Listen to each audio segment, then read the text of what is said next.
It's all you. Hey everybody, welcome back to another Saturday night edition of Things Are Getting Sketchy, and things are already starting to get sketchy with everybody here tonight, mostly Stefan. So we have Casey and Mike with us tonight, drawing Winter Soldier and Falcon, is that correct? Is that what we're doing tonight? That was our theme, yep. That was the theme, yep. Right on. How's everybody doing tonight? How are you guys all doing? Good, how are you? Yeah. I'm mediocre at best, as per usual. Stefan just looks angry all the time. So tonight on the show, I've switched it up, as most of you guys may have seen already. I'm drinking Jerkface 9000 tonight, and some Trash Panda, and I get a few other things, I guess.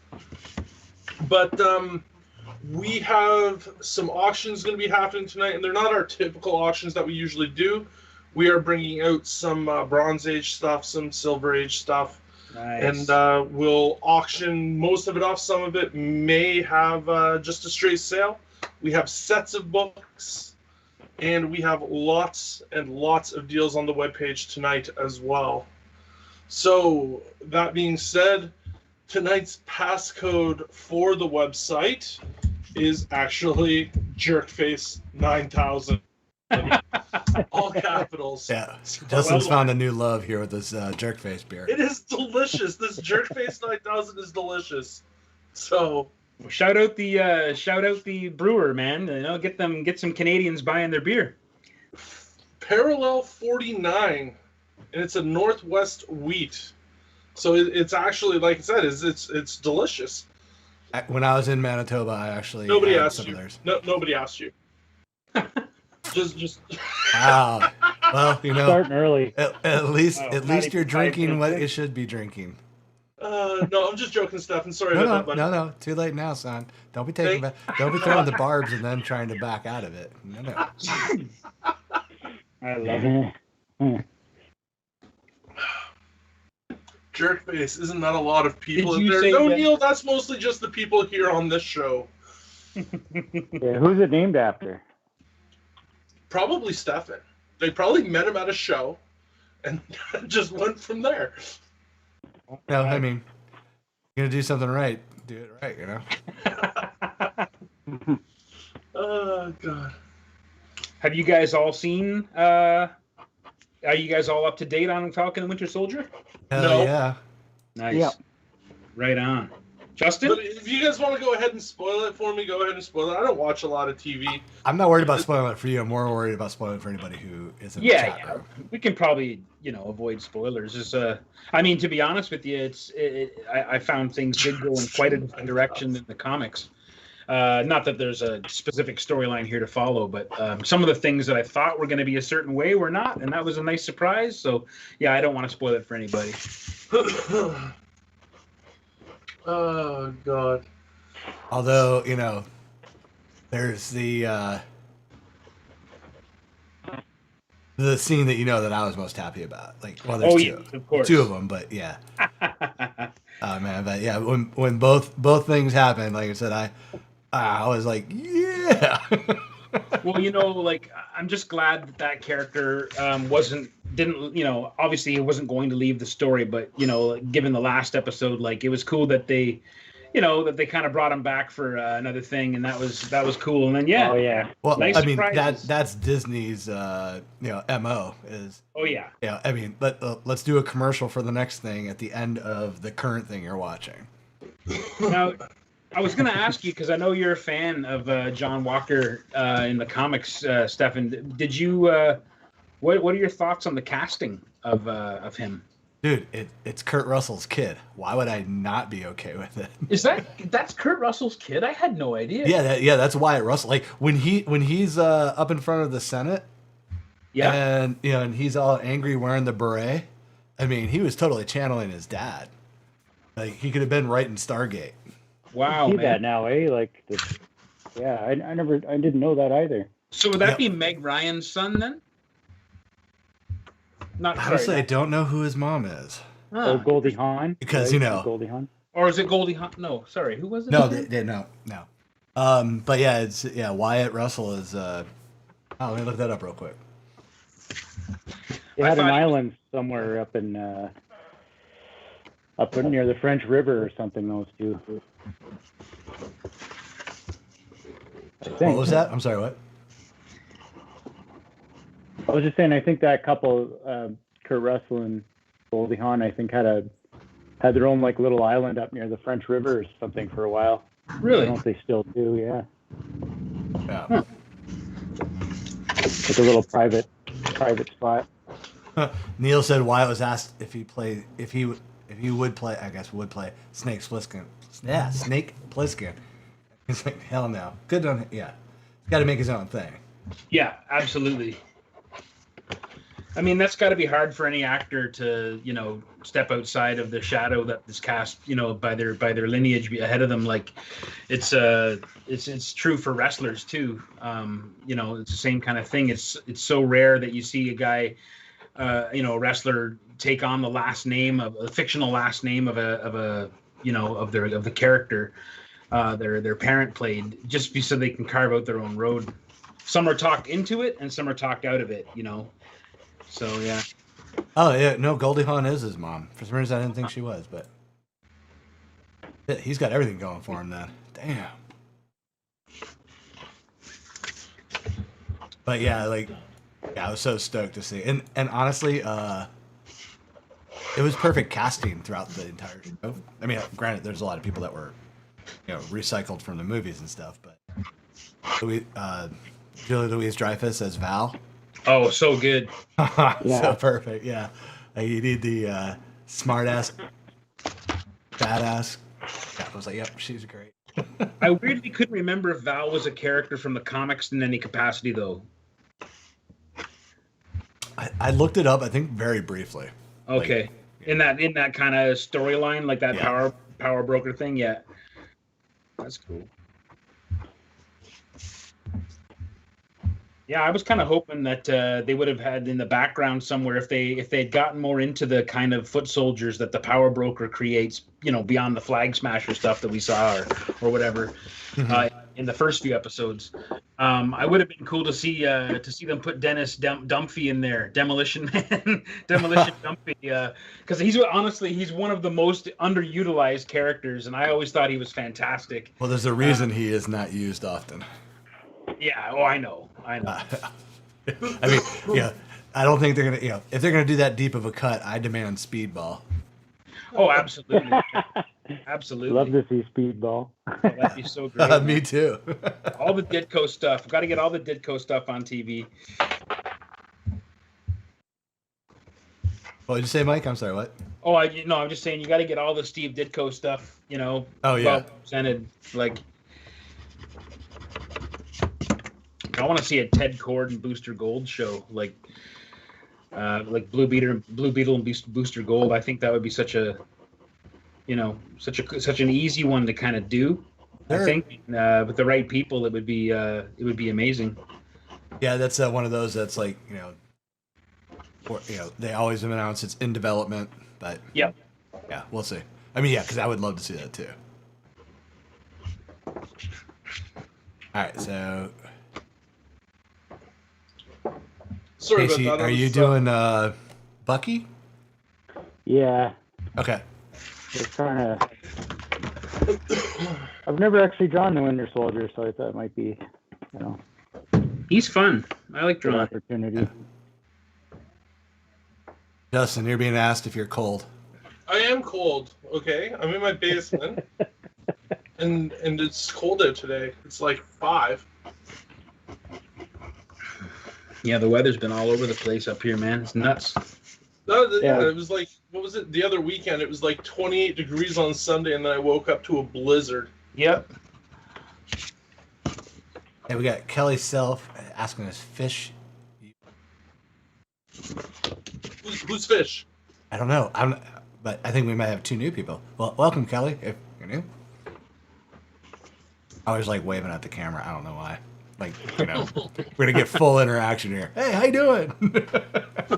Right. All part of that social awkwardness I suffer from. I actually can't see. Yeah. Is it light flurries in the Timmins? What's the Timmins? What's a Timmins? Yeah. Well, Timmins is where Orica the Great White North is from, man. Oh, okay. Yeah. Yeah, that's where he's from. So he can hide his phone in his pocket and play It's golf about, later. I think it's about a 9-hour drive straight north from where I am. Yeah, man. Good people up in Timmins. Some of the best. Well, you know what? What's pretty cool actually is we were plotting our trip, right? Because I'm only allowed to travel so many kilometers a day when we make our move east, and we're gonna stop in Timmins. Oh, sweet. Yeah, we're gonna do a stop in Timmins. So. Well, you should have a beer with Davis and his buddies out there, Davis Dewsbury, for the creator of Oric, and grab a pint and yeah, man. Oh, Chris Monroe saying Ethan Hawke has an island there as well, or here as well. I guess you guys were selling some island land cheap up there or something? That I don't know.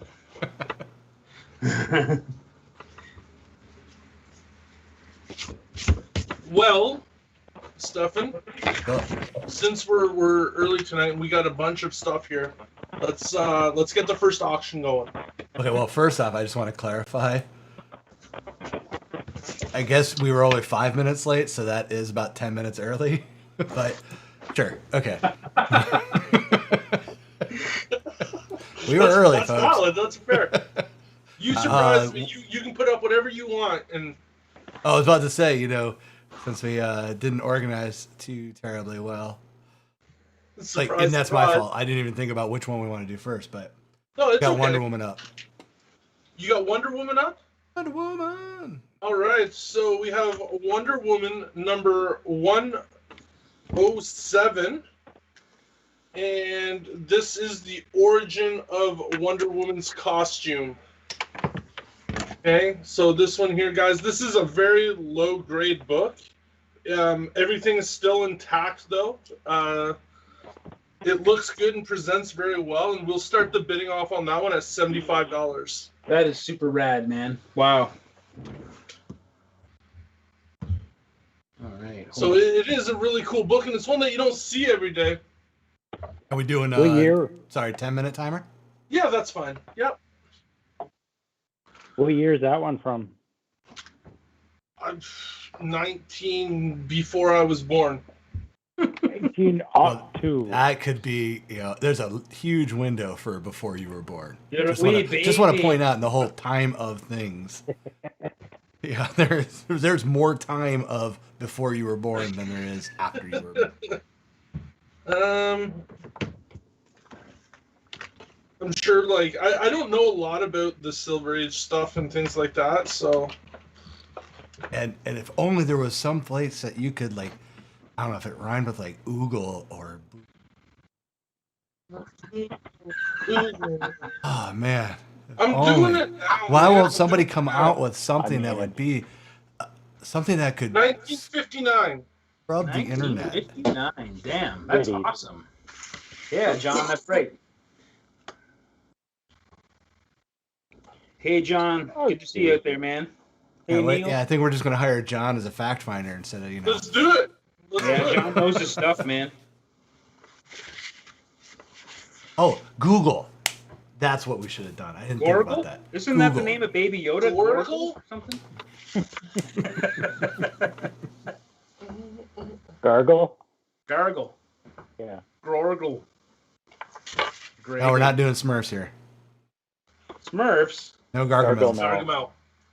Gargamel. Thank you for... That was a stretch to get it there, but thanks to the two of you that got it.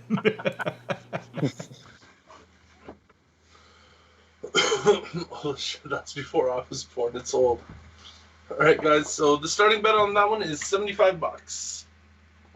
All right, well, we did our first beer, so that means first bid, so that means I got to do my first beer run. Okay. Excellent. We'll see you soon. Bye-bye. Is that the tradition? I think so. No, that's Auction? Stefan's tradition. Stefan, every time I put something up, Stefan grabs a beer. So tonight my goal is to have something up like every 10 minutes. Let's see how sketchy this thing can really get tonight. You call him an ambulance. And John Diefenbaker was prime minister.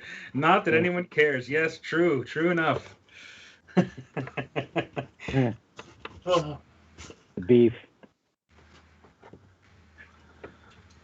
So, what did you guys do all week? Online sketch battles.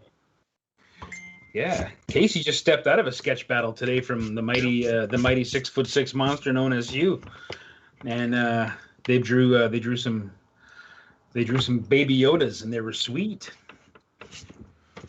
Baby Yoda. I have none of that Baby Yoda talking here. Thank you. We'll have none of the baby That Yoda. was quick. Too soon.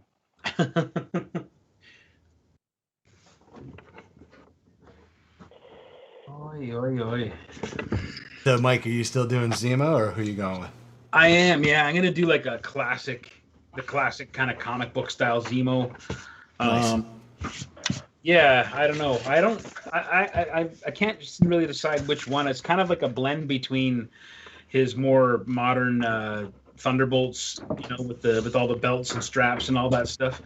And I just love the classic look as well. So I kind of land somewhere between. I like the fur, shoulder dealies, and which is the official word for them. And Yeah, don't get so scientific on us. Come on. yeah, I love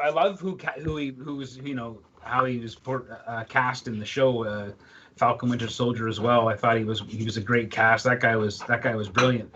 But I always kind of like more of the physical, more like anti Captain America style Zemo. And I like the version in Thunderbolts because he had there was that twist where the hilt of his sword was like, remember that the whole thing where his sword was wrapped in the skin of I think it was like his twin sister, and because whenever they held hands, their powers multiplied. I think he was a mutant or something like that. I'm sure there's someone out there who can correct me. I'm probably getting it all botched up. There's been a few different Baron Zemos as well, but there was that was one twist. I think it might have been in the Warren Ellis years on Thunderbolts where the hilt of his sword was actually wrapped with the flesh of his sister, so that it gave him a constant connection to full power, basically. And nothing too creepy there. Nothing creepy about that at all. Yeah. Yeah, honestly, I was happy that they retconned Zemo for the show because his version in Age of Ultron was just such a waste and bad, dumb. You know, I don't even remember him in Age of Ultron, if I'm honest with you. When he showed up on this show, I was like, he looks familiar, but was Zemo even in the Captain America? That's how non-memorable so many of the Captain America films. Well, they're just the Marvel, films kind of are to me. I don't really retain a lot of it, so he looked familiar, but I couldn't tell if I'd already seen him in a Captain America movie. Yeah. Sorry, I didn't mean the Age of Ultron, but the Captain America Winter Soldier one. Yeah. I just didn't think he was Zemo, like Baron Zemo. Well, didn't put that together in the movies. Yeah, I'm not even sure if they called him Baron in it. Yeah, I think they just called him Zemo because he was like an ex-intelligence officer or something. Yeah. He was disgruntled because that Segovia, didn't he lose his family in that? Yeah. Yeah, he was stressed out about all that for sure. I always think of the action figure from the Secret Wars toys, which were pretty cool. They actually made a Baron Zemo. I always wanted it. I had the Kang, which was super badass, but I always wanted the Zemo because he looked pretty awesome. Yeah, with Kang, Stan Lee was getting away with something there. Yeah. He's the purple-headed invader. Yeah. Yeah, I think that's what it literally said on his package, didn't it? Yeah. Fantastic. Oh man, classic. Oh my. Yeah, those toys were cool but weird. They I never got the shields. I know they were for the hologram message or whatever, but I never, Captain America You know, has Oh, that was just straight gimmick stuff. like, it was weird, really weird. We're at about 2 minutes 45 seconds there, Justin. All right. So I'm gonna recommend 2 quick shows here for everybody. Yes, the website, Paul. The password is jerkface9000. Yeah. Here, I'll reply to him there. All right. Jerkface 9000. Have you guys watched The Watch on No, BBC but you've America? been talking about it, man. It sounds awesome. I just finished it last night, and it's one of those things where it's like, man, if they don't get a second season, I'll be so pissed because they do a typical, not I shouldn't say typical, but they do a first season cliffhanger. Like, yeah, I hate when shows do a cliffhanger and they don't know that they've been renewed or not. Yeah. But Do you want to put the book back up on screen just so everybody can see what we're auctioning again? No. Work. So we're auctioning off this Wonder Woman 107, the origin of Wonder Woman's costume, 1959. Spoiler alert. Taylor made it. So wait, she didn't have a costume. She didn't have a costume for the other. Didn't have a costume for the other 106 issues. What? If this is the origin of her costume, I don't know, man. I don't know. Let's look. but as long as you're going to have a healthy debate about it, Jesus Christ, can't get defensive. Nice, Steve. Oh, that's a good likeness, Casey. That's looking awesome, man. I don't think it looks like him yet. I'm trying to get there. There's enough of the bones there. I could tell who you were drawn. You know, of course, you also said who you were drawn. Yeah, that kind of helps. Yeah. He's fun to draw, man. I love that. Are you going to go with the Wakandan style arm, or are you going to go with I kind of like that. When you first showed up in the comics, you had that kind of more Colossus looking arm. But yeah, it also had the Russian star on it. Yeah, it's very intimidating. Yeah. Yeah, like it had that spray painted. Yeah, the star was kind of painted on it. Yeah. Yeah, I like that too. That was kind of cool. I All right, wasn't sure I was last gonna 10 maybe seconds there, buddy. mess with No bids. the comic design. No bids. No one wants that Wonder Woman? Come on. That's all right. That's all right. Where's the love for the Amazonian? It's like anything that doesn't get auctioned off tonight, Justin just burn right on live. Take a lighter right to it. I was just gonna rip it in half, but I mean, your way sounds way more fun. Let's say, wow, why to be a drama queen? You know, rip it in half. No, Big country actually, comic toilet anything paper. that doesn't sell is actually gonna head off for grading. So I've already sent one big submission of stuff down. So, sorry, I'm distracted by another show. This Jerkface 9000, Stefan. When you come up, you gotta try it. Add it to the list. You know, let's see if I want to see if the Canadians can actually drink as well as an Irishman. Yeah. This Murray is calling me a monster and saying that I gotta film it. No, Yeah. no. I wouldn't destroy a comic book unless I had to. I wish there was a way I could film with my camera and watch the comments. But Yeah. Huh. I've given up. I can't do it. You want to be able to do what? Oh, just using my phone, being able to film at the same time as getting the comments, but that's all right. Yeah. And like pull one eye out of your head so you can. Yeah. Or look just at step two one eye on my keyboard, looking at my computer, and then have the comments come up there instead. Because the way I sit, my back is to my my computer, so. Tape the eyeball down. Yeah.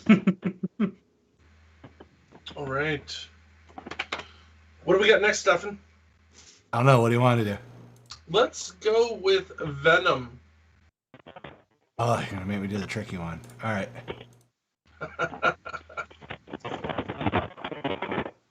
All right. So up next, we have a set of Venom Lethal Protector, 1 to 6. Nice. Doo-doo-doo. These are all fairly high grade books, Oops. and we will open the bidding on the set at $70.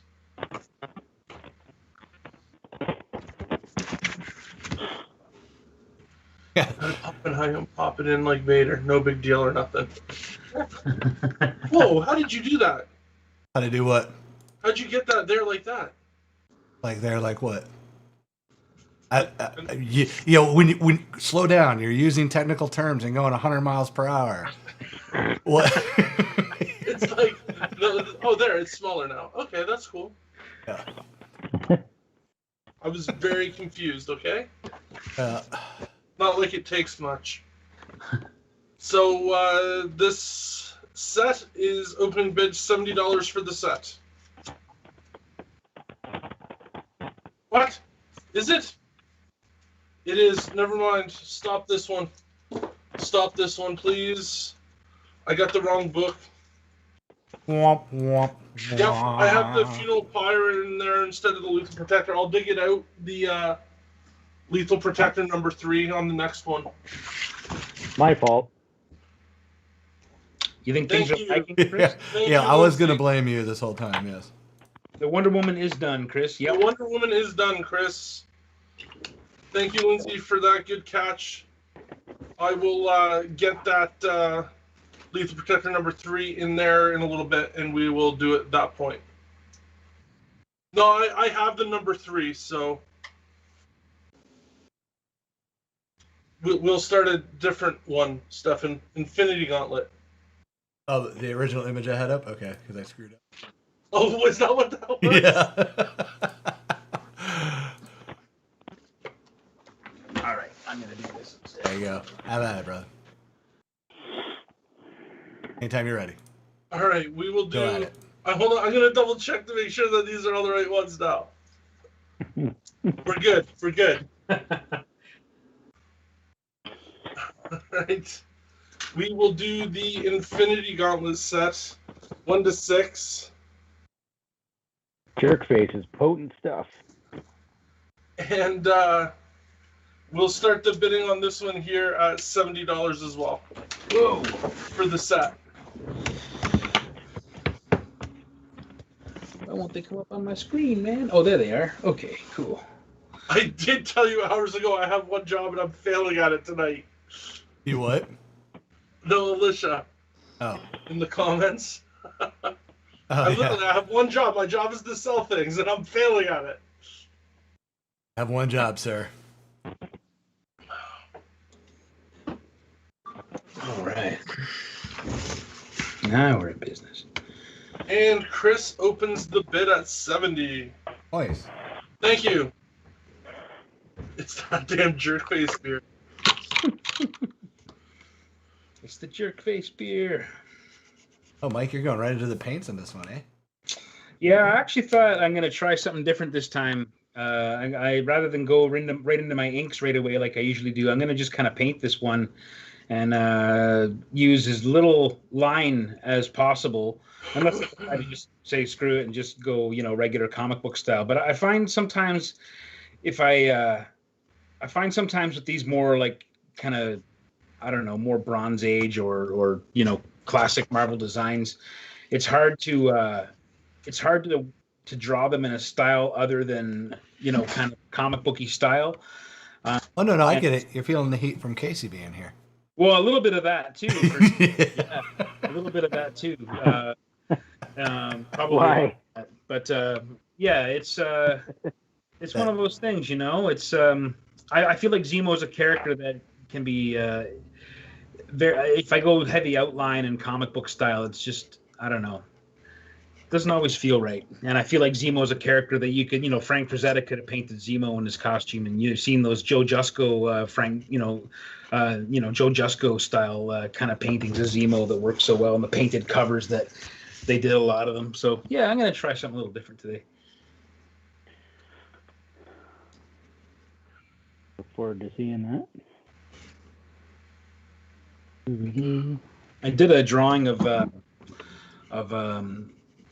Giant Man, aka Black Goliath, a couple of weeks ago for a thing for the Comic-Con Africa, and I really enjoyed it. But that character to me is so like I was first introduced to him when I was first introduced to comics at 4 or 5 years old. So I draw him in that style, and I found like it just didn't feel like me because it was like this weird built-in kind of a built-in I don't know, what do you call it, like a lean towards that how I first saw him in the the Marvel 2-in-1 comics and that kind of stuff. So like the end result didn't feel like me at all. I painted it so it kind of looked like me, but I started with heavy outline.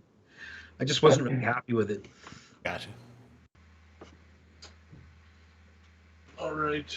Well, Hard not to be influenced by your memories of your favorite artist working on characters. That's it. That's why characters like the Hulk or Spidey or the Thing, like those classic ones. Like every time I sit down to draw the Thing, he kind of comes out as my own thing. But at the same time, like the wrestling match that's happening in my head between like John Byrne and Jack Kirby and Ron Wilson and all these guys that drew the Thing so well. The Joe Sinnott inks on Thing and stuff like that. Like it's a tussle for sure. So, yeah.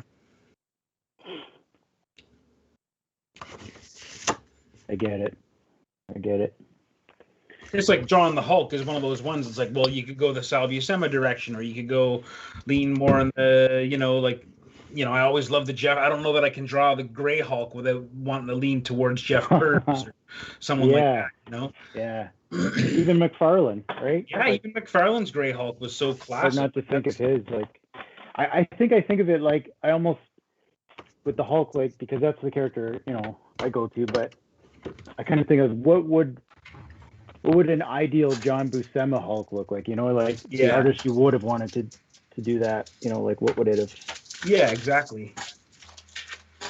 Like you wish they drew this like this. And you try and channel these guys and. Yeah, because you can't. Some of them, like Sal Buscema, is one of those guys that's just like so. He's Sal Buscema. You can't to do anything close to him is to totally ape him, because that's what he does. Yeah. I should put a little Sal Buscema Hulk on Winter Soldier's shoulder up here. Put a happy little tree. For no reason, just have a tiny. Yeah. Stand in here. Well, like when Deadpool had the rhino on the keychain. Yeah. All right, I'm going to try this trash panda now. All right, get into her. Wow, I think Justin might have become a spokesperson for this company.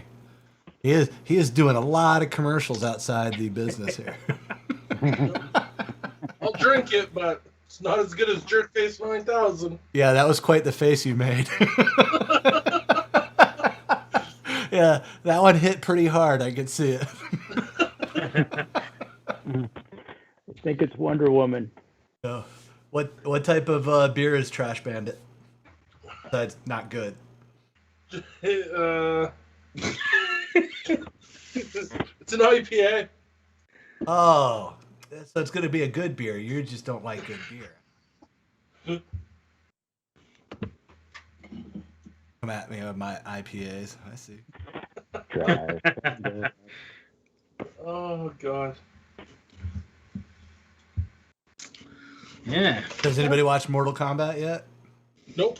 No, I haven't seen that one. I mean, I wanted to see it today, but it's not getting trashed like the other ones. So potential maybe, or the bar's been lowered so much. I don't know, but.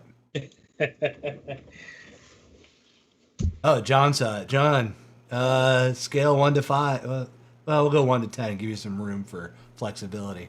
What would you guys, John and Lindsay, what would you guys put it at? See what the reviews are coming in. Do I have a pink? Kano is the best character by far. Kano, nice. 7? Okay, that's realistic. That's healthy. That's okay. Put some realistic review to it. So, yeah, because honestly, I would hope, like, for me, the best way the Mortal Kombat movie could start out is if Sub-Zero and Scorpion both die. Just, like in the opening sequence, someone just whacks them, and that's the bad guy who just kills them. Man, they're as overplayed as Wolverine and Sabretooth in my. I'll take 20 more Wolverine and Sabretooths over the Scorpion. Scorpion, yeah. Well, yeah. I mean, I guess, but my point being is it's the overplayed characters from those universes. Yeah. Especially when you have like so many characters, you could actually deep dive.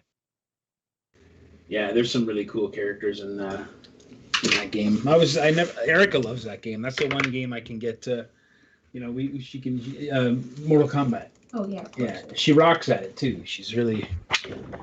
Well, it sounds like this movie's right for you guys because it says super fun, great action, good gore, but horrible story. That seems to be the movies you guys like.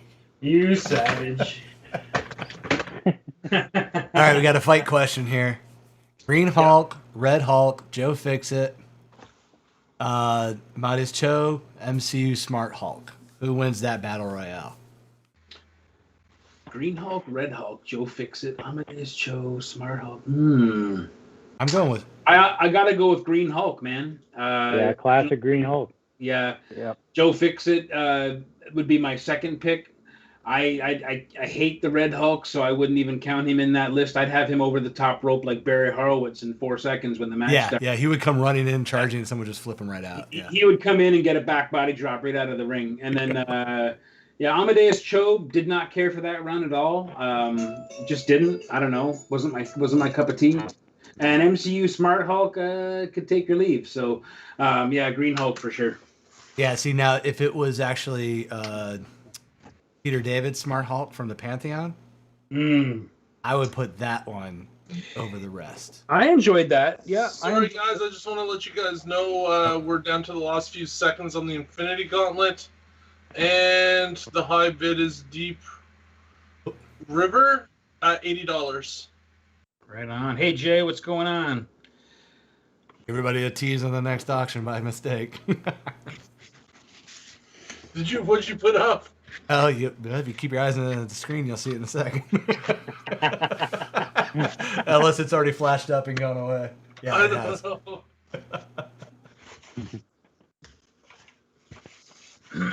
Yeah, there's so many great different versions of the Green Hulk too. I'm not sure what my favorite is. Sometimes I think it's the when he's wandering in the void around the end of the 290s into the 300s with those brilliant all the covers and stuff like Sal Buscema artwork on the inside, I believe. But really grim and dark Sal Buscema stuff. It was great. I loved all that stuff. Like I like going back to like the 250s and 260s of Hulk too, like with that, just the kind of daily adventures of Hulk where he'd team up with the occasional, Arabian Knight or someone like that, or characters like that would show up or fight the Zodiacs, those kind of classic Hulk bad guys and or the UFOs, something like that, Congrats on that, dude. Have you been reading the Immortal Hulk though? Are you caught up on that? Man. No, it's my great shame. I haven't been. I heard it's just so brilliant. There's so much happening. The first issue and I loved it. Like I got it when it first came out and I just absolutely loved it. And then for whatever reason, I just never was able to get it or just, but I hear nothing but good things. I've picked up a few issues here and there, like Hulk and Thing fights, because I buy anything Hulk and versus Thing, but I haven't read them yet. I've been saving them for like a nice rainy day, I guess. And I heard it's great though. Like they brought the UFOs in recently. Nice. They're kind of doing something different with the Hulk now, which is kind of fun. Kind of taking on a new incantation, I guess you'd say. Yeah. So Kung Lao apparently had an amazing scene. I guess I'll have to be watching that tonight then. Which one's that? Mortal Kombat. Mortal Kombat, yeah. But apparently, of course, Scorpion and Sub-Zero make up like half the movie. Of well, course. there's Storm Shadow and Snake Eyes of the. Yeah. Yeah. Yeah. franchise. Exactly. Yeah. Oh. I never saw any of the G.I. Joe movies, but I always thought I thought Ray Park obviously was a perfect cast for Snake Eyes, but I thought it looked the stuff that I like the visual stuff, the costumes and the designs I thought were really cool, but I've never seen it because I heard they were just really, really terrible. So They were. Yeah. You didn't miss You're not anything. missing anything. A shame. It could have been good. yeah, that's what I mean. Like whenever you see it looking that good, it's always like, man, how could you guys screw this up? And all you got to do is dig out your Larry Hama comics, man, and read that stuff, and you got endless supplies of movie fodder for that. It was brilliant. The G.I. Joe comic was brilliant. Hey, are you expecting Until people it was- who make Hollywood movies to use the source material? Yeah, I know. How dare you? I know it's a hideous thing to even request. Dare you? Yes. Oh, John actually just watched the G.I. Joe movies today. Nice. The Mortal Kombat put him in the mood. Oh yeah, okay, I got you. Right on. Like Baroness looked good. I remember that. That's about all I remember. And isn't Chris Eccleston in there as Destro or something like that? Yes, I believe he was. Yeah. See, I could watch him in anything, but there'd have to be a lot of him to make that work for me. That movie. Yeah. Yeah. I mean, Actually, there's a good scene with the rise of Cobra Commander, like how he sort of happens. Right. I thought that was kind of cool. There was kind of a couple moments that were okay, but John wants to talk second one about might have been Invincible. better. What about it, John? Yeah. What do you want to talk about? yeah, it's such a good show. I haven't seen the latest one, but I heard it's crazy. Yeah, really good. Well, I'm gonna need another beer if we're gonna talk about it. Be right back. Should play some elevator music while he goes. Yeah.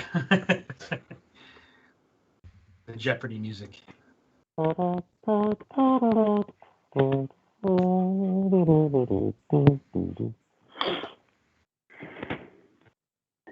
Tonight's episode is brought to you by Jerkface 9000.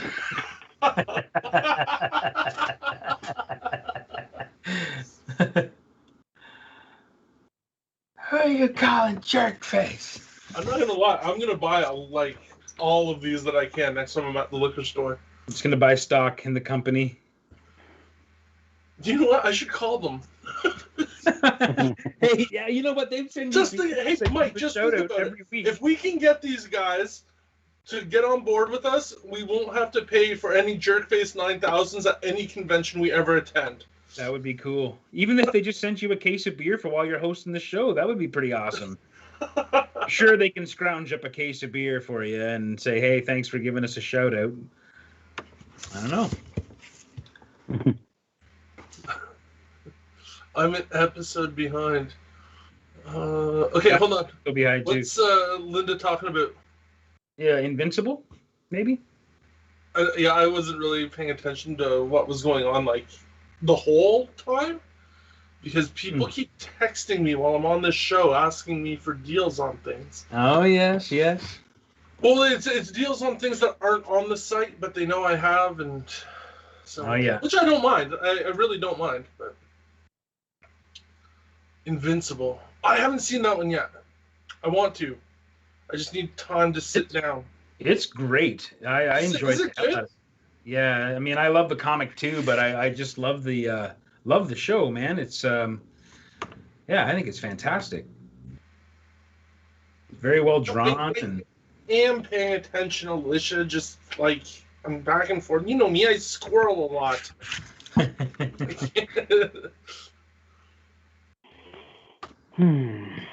I'm like a trash panda.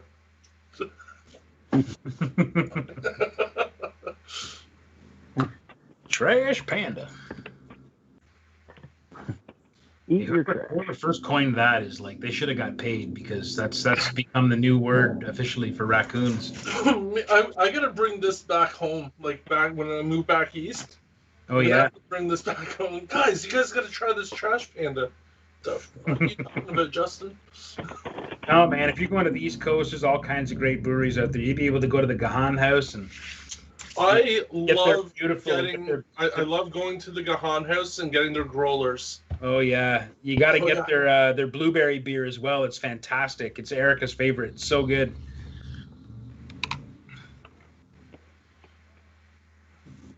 Love the Gahan House. That place is awesome. Way too quiet. And the Pump House Brewery in Moncton. Oh yeah. I love going to the Pump House Brewery and asking for their blueberry ale. Nice. And then they serve it to you in a boot. They serve it to you in a boot. Blueberry ale? Yeah, in a boot. Not drinking. It's not drinking. All right. I brought the Guinness Nitro coffee, the new one. Ooh. And I got some comfort food, some cookies here. Oh, nice. All right, let's go ahead and talk some shit. Stefan's going all in tonight. What's good? Okay. I'm pretty sure I'm going to be in the minority on this one about the Invincible show. So let's get your guys' hot take first before I may or may not go off on a rant.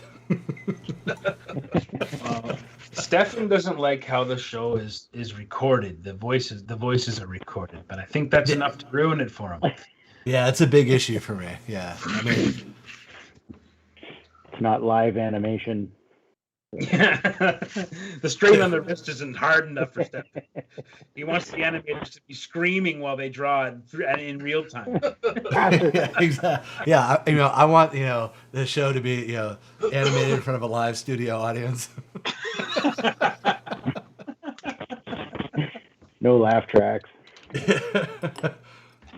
But I mean, seriously. I mean, if you guys like it, convince me here. Why do you like it? What's good about it? Because there's more than just the voice acting that I had. I'm just going to answer John's question there about the boot stuff.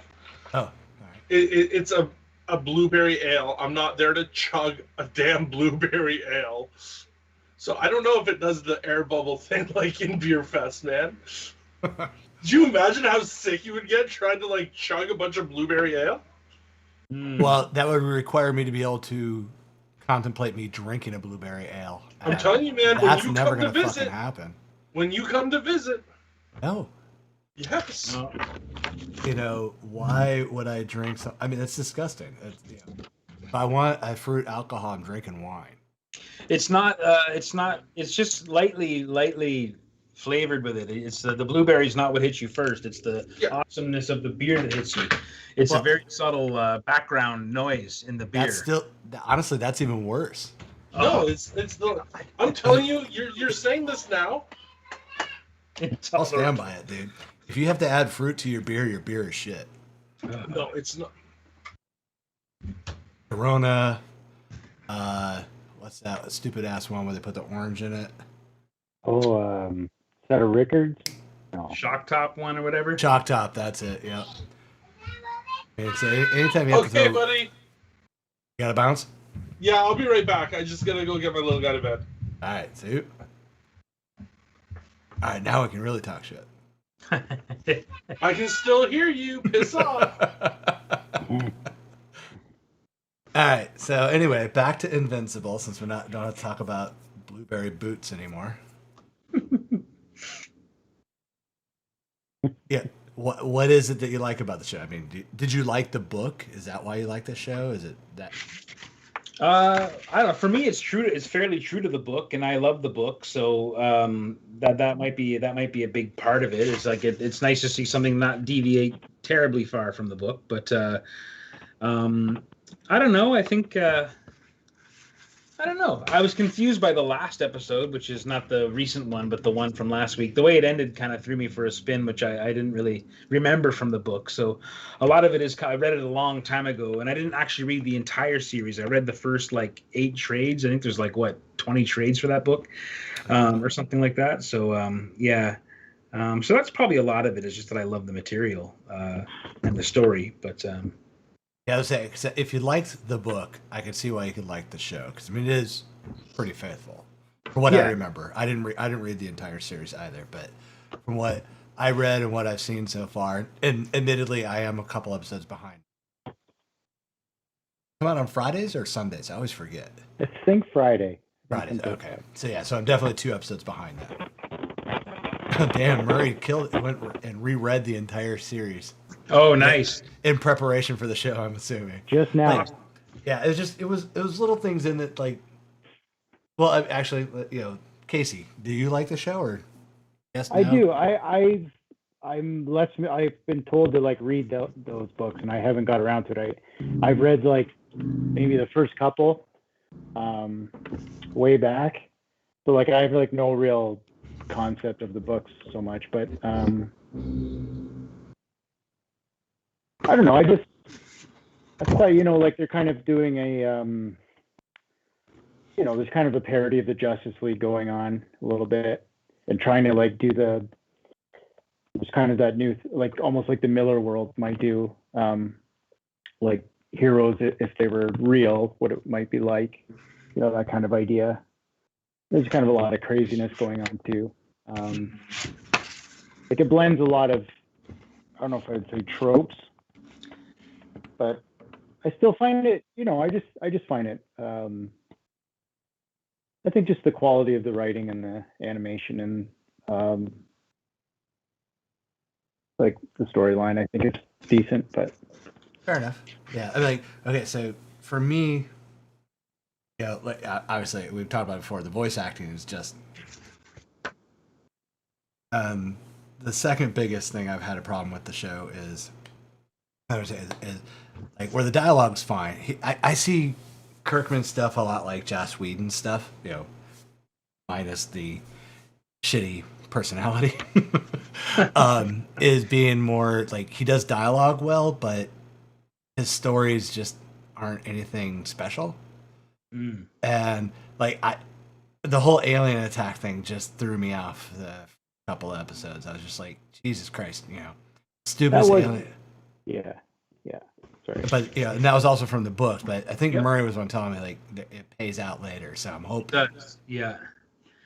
So I'm hoping that one pays out for me because man, those little things like that are just keeping me from enjoying the show.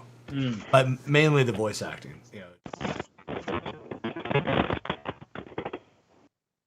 Murray put in Corey Walker, who is the artist. First artist in the series. Yeah, all the character designs. That's cool. Amazing artist. Yeah. Our buddy John Lamb worked on that show. Yes, that's right. Yep. What was that? I couldn't hear you. John Lamb, he's another Canadian, like talented young guy, friend of ours. Oh. In the Vancouver area, yeah. I don't know what he did on the show. I think he's an animator. I think he animated a few scenes. He shared some of his work before he was told he wasn't allowed to share it anymore. Yeah, I remember he shared a few scenes, like just some little stuff that I don't know how. Like, I'm not diminishing that. What he shared wasn't a ton of stuff, but animation's like so much work, so I have no idea what that represents. But yeah, he showed like kind of like not really storyboard, but like it was like more like finished. What do you call it? Like a stage like between. Character? Yeah, like a stage between storyboard and kind of like the finished art. Like, yeah. Like I didn't know if he was doing some character design work or not. I mean, I haven't heard anything. I don't know what he did exactly either. He hasn't been really allowed to say. Yeah. So John put in there that he actually tried the last episode in French and it was great. So I'm assuming because they hired actual voice actors. Yeah, new. Hey, yeah. Neil brought up Casey. Your mic is sounding really muffled. Isn't it? Yeah, it's occasionally kind of distorted sounding. Yeah. Yeah. It's always with these AirPods when I use them. I'm gonna change them up. Oh, okay. They are AirPods. Well, Neil, you were close because Neil asked if you had it taped to your head.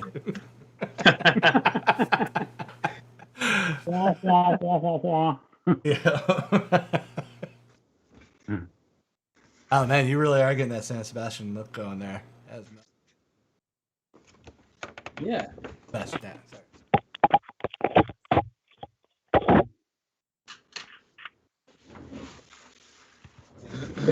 I hate those people with like 2 first names for their names.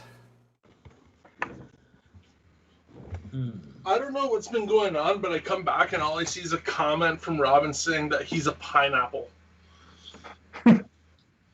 So I don't know what's going on there. What were you guys talking about? Well, you got to be here to be part of it. If you're not, sorry, buddy.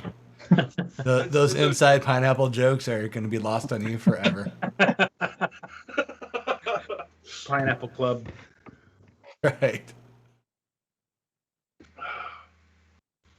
Oh. Yeah. Now we were talking about Invincible, and John had mentioned that he watched the last episode in French, and because they actually had voice actors instead of famous actors, it was better. Well, is that what it is that bothers you? Is that the voices are familiar to you, or No, not familiar. They're stiff and it goes to the point of there's a difference between a voice actor and an actor.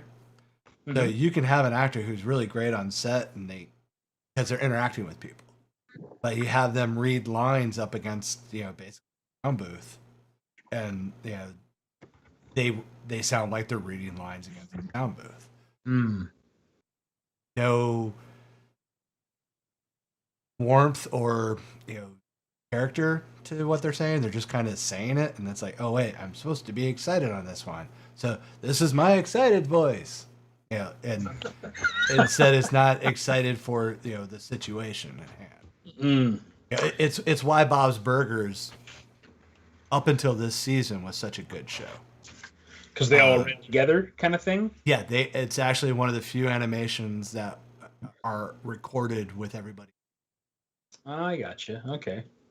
And you get that because I'm sure there are some lines that actually kind of riff, and they just quickly change the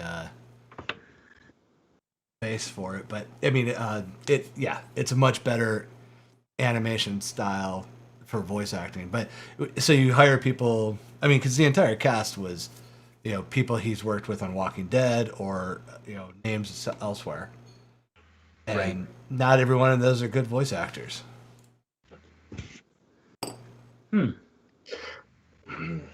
Yeah, it's just me being picky, I guess. I don't know. So, just to keep people a little updated as to some of the projects, because we know it's been a little while. It's been a minute or two since we've had our own exclusive pop out. But just to let everybody know that starting the very first week of June, we'll have an exclusive coming out from Hugh. Hugh did an incredible cover. Unfortunately, it sucks. Just letting you guys know to keep an eye out. Hopefully in the next week or two we'll be able to release it, but we're not allowed to talk about it until the licensor gives us the full thumbs up on it. Very cool. Then right after that, we have actually the end of June. We have three exclusives releasing right away. We have a joint exclusive where we've teamed up with Royal Collectibles out of New York. Yeah. And that's going to be a Department of Truth number 10, which I must say looks amazing. And that is done by Mike Rooth. Thanks, man. And then we also have a remake Mighty Crusaders from Rob Liefeld, which is coming to life with Archie Comics, and we have two covers for that one by Carl Waller and, of course, Casey Parsons. Woohoo! They're both doing a cover for that.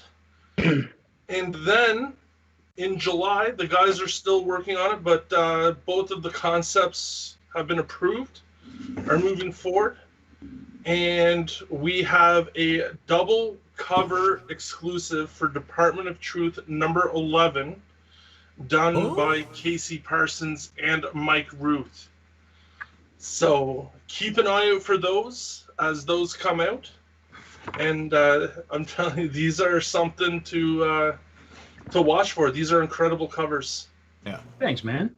Yeah. And, not to give anything away, but I was thinking about Hugh's cover And since I'm Yep. not a child, after I'm done with this, I'm going to jump in my pool.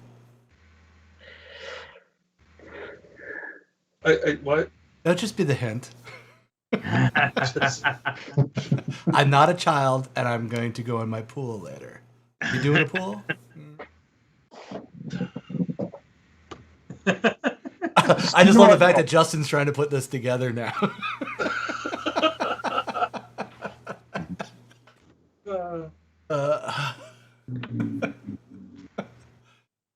Oh God. So yeah, so it's going to be a pretty busy next couple months for us, Yeah. and then Exciting. I just realized something really cool. what? I'm going to be a dick because I can't honestly say it here. What? Okay. But it has to do with you. Leanne's saying worst hint ever. Oh my God, do you guys never go in a pool? What do you do in a pool? A pool. Oh, dear God. Oh, isn't that where adults swim? Yeah! All right, yeah! I see what you did there, huh? Ah, man. It's always worth it, though. The final. Oh, it pull. is. It really is. Yeah, once we get there. The final tug. All I hear is Leanne laughing upstairs, like, I don't know what's going on, but it's okay. Well, Neil says you must pee in pools, so. Good Since you're job. not, swim wasn't your first thought. Okay, you said you were gonna WhatsApp me Foul something? the waters. Yeah, well, I got distracted with you actually figuring out the clue, so. Oh, okay.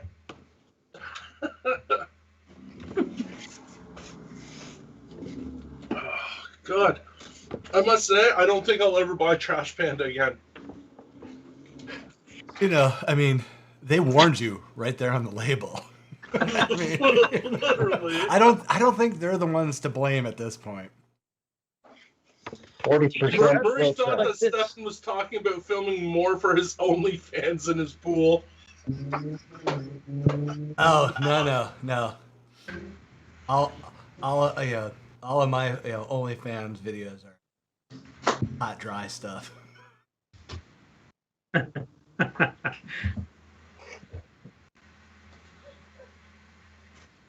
My camera gear's not waterproof. Oh, you know what? I forgot to talk about the giveaways tonight. Giveaways. And I'm sure that's like 10% of the reason why people.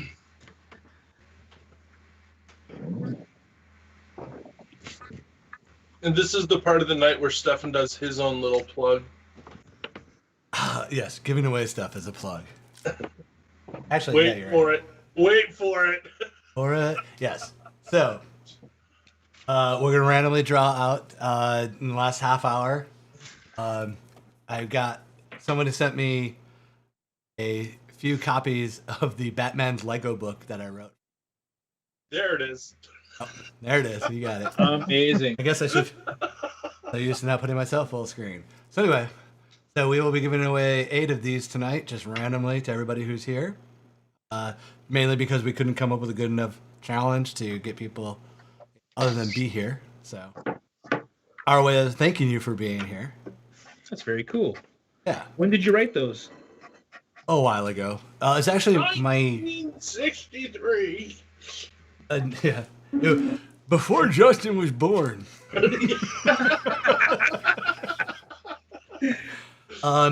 2006, it was for San Diego Comic-Con. Oh, okay. Yeah, it was my first DC gig. Wow. I remember. I think Leanne was still in high school.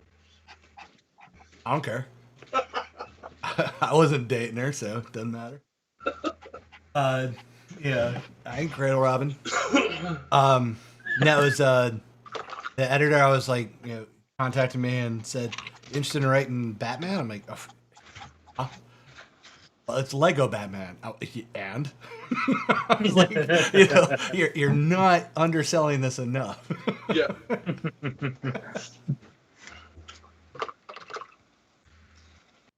That's cool, man. Yeah, it's 2006, Leanne. Yeah, the cool part is that they gave me one of the. I have it here. But I actually have the 2000, the San Diego Comic-Con Batman Lego exclusive that came with it. Oh, that's cool. Oh, cool. Yeah, and it had the laughing Joker with it. It was like the only time they made a laughing one. So. Oh, neat. Yeah. I wore it out though. I mean, I pressed that button enough that it just. It became laughing Jabba after that. Yeah, well, no, he sounds more like Jay Leto Joker now. Part Joker, part Seagull, whatever.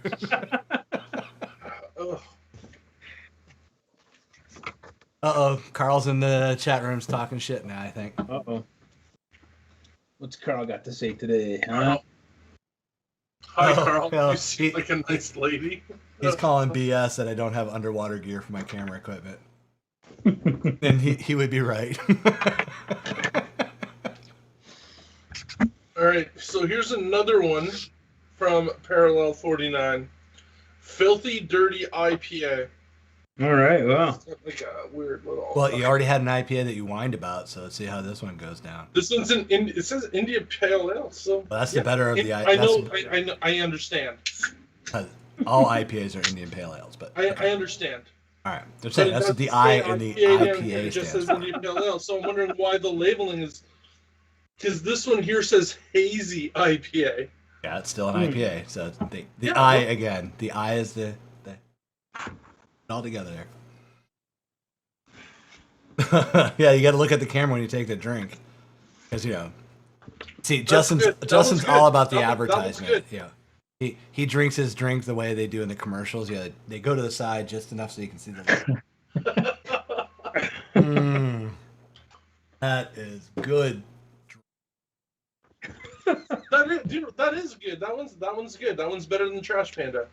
But still, Jerkface 9000 is my favorite. Yeah, because that was kind of to quote the kids in the hall, kind of a girly drink drunk, right? Go fuck yourself. All right, I'll take that as a yes. I mean, sure, more syllables, but that's still a yes. There he is. All right, way to market it. Justin's going for the free swag from. What are we gonna auction next, Stefan? I don't know, Justin. What do you want to auction next? I don't know. How about Punisher? Michael Zeck. Nice. These ones here.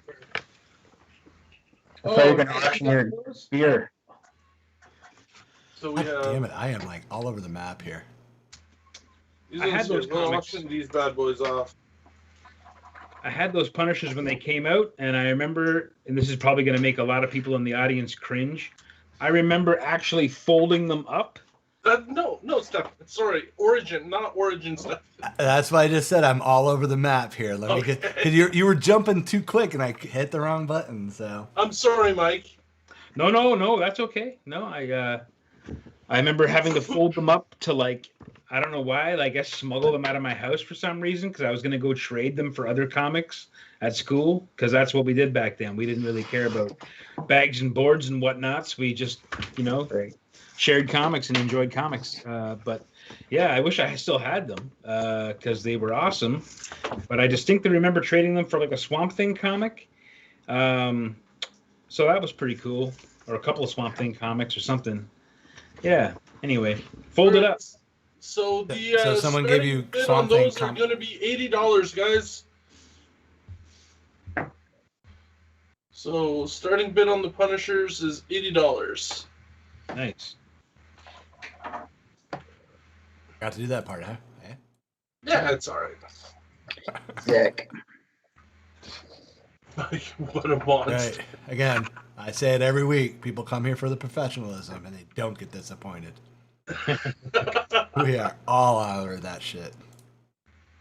Traded for a Swamp Thing. That's a shocker. Is it a free can of Trash Panda with every purchase? Yeah. No, I don't wish that upon anybody, Casey. Except for All right, maybe Lindsay jumped Stefan. at A. And maybe Stefan. I'd let Stefan try it. I probably Not like my, it, actually. not my friends. I like hazy IPAs. And, Hazy you know, IPAs. pissing off my nemesis. It's a real peaty IPA. Okay, dude, now it sounds like the microphone is like in your shirt. That's me? Yeah. Sorry, I don't mean to be a prick, but I don't know what's happening. I don't even have. yeah, I'm not sure what's going on with the Thank you, mic. But Lindsay. Skype. Damn you, Skype. well, sure. I don't know.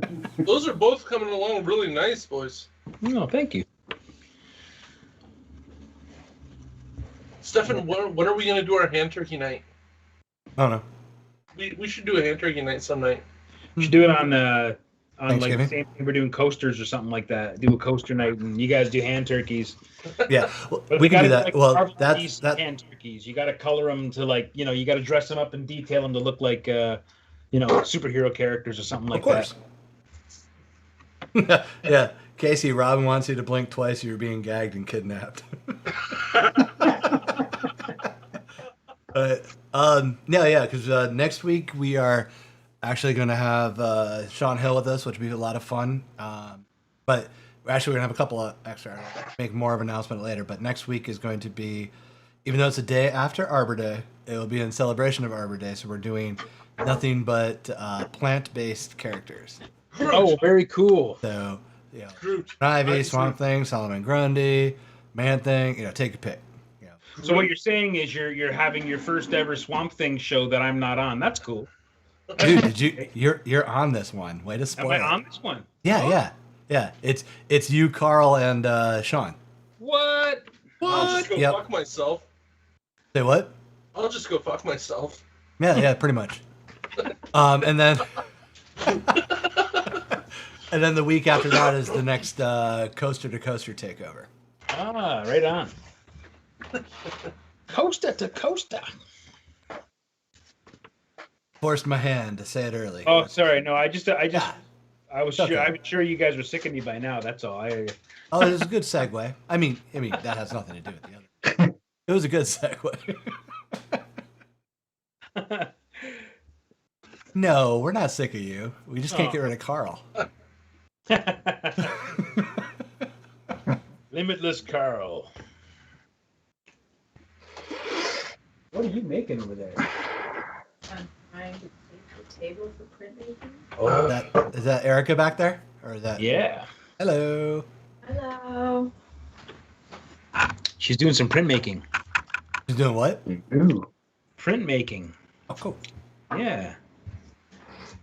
How many Like guys rotate on this show? So we got Mike, Hugh, Casey, Carl, Philip.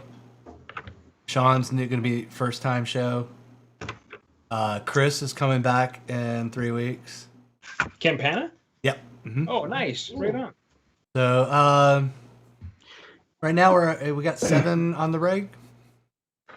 Did I miss anybody? I hope I didn't. I feel like... Oh, Anna. Oh, I missed Anna. And Anna. Yeah, Anna. How horrible We is that? got Dan Parent also in the wings. I know he'd come on the show. We were gonna have him the one week, and he had to cancel. But yeah, that I know he's keen to come on. Yeah. All right. Yeah, that's actually the hardest part right now is just, keeping it, trying to get enough to where people can, be on the show regular enough, but also at the same time, keep it, some new blood coming in. Sure. Yep. Doing it, it's just only so much time in a week. That's it. Yeah, it's somehow always like Friday. Like I'm like, how is it Friday again? And then it's just it's weird. I was hoping actually Hugh would pop in, but haven't seen him yet because he sent me the breakdown for the next issue of The Pound. Sure. Yeah. Oh man. So good. See it. Yeah, we have a couple little things we need to, because I made changes that I forgot to tell him about. Right. So, but yeah, I mean, his werewolves are so good. Yeah, they're awesome for sure. Yeah. Yeah, he's drawn a few for me for Dodge, so he does good werewolves.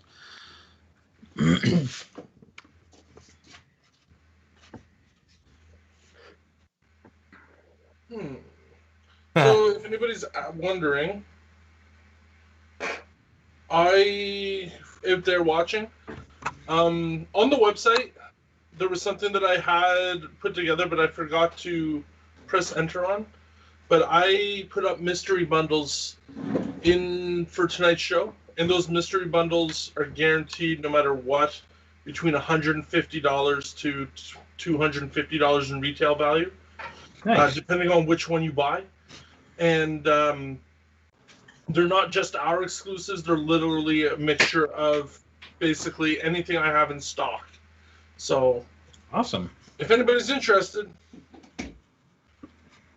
they are there. So what's in them? There's some Greg Horn stuff. I got some Marvel exclusives, some DC exclusives, some of our exclusives. We have some bundles that have CBCS 9.8s, plus some Raw exclusives. As well, we are putting together there's a few Mike Rooth bundles. And in those Mike Rooth bundles, they're all going to be Mike Rooth books, but there's a lot of stuff on there that we don't have listed on the website as well that could be in those bundles. So, Very cool. not just our exclusives, but literally everything we have, and as well, we even have some exclusives that we actually don't even have on the website that will be included in some of those. All right, so not so much a mystery anymore, folks, but No, more, but more of a but random grab like, bag. just to give people an idea, it's not just our exclusives, but there's some Marvel stuff, some DC stuff, all sorts of different things in there. That's fine. CJ, you want to type in the code for him? Yep. All right. Jerkface 9000, is that the code? That's right. Jimmy Weird. Schumer. I always spelled Justin differently, but I've been doing it wrong this whole time. Jeremy, they could even be anything, even a mystery. Maybe it's nothing. It will be a mystery when you That's open right. Here's an empty box. Enjoy. Mystery solved. It's going to be a mystery when you open it. It's a box of potatoes. I'm just going to have a picture of stuff in there, hey. Those signed prints that you do at conventions, just like. Oh no, I don't sign prints. No.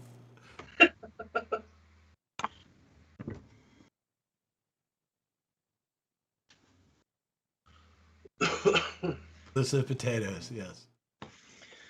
Potatoes. Oh, our version of the no prize. All right, down to the last 40 seconds or so. I even actually have some books here that were done by Carl Waller. Nice. I mean, yeah. Yeah, I don't go advertising that I have stuff by Carl, but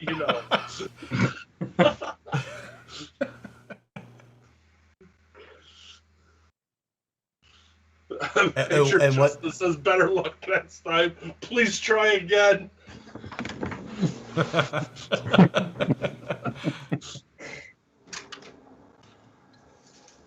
Carl, no, don't. Yeah, what books of Carl's do you have? Is it Allura?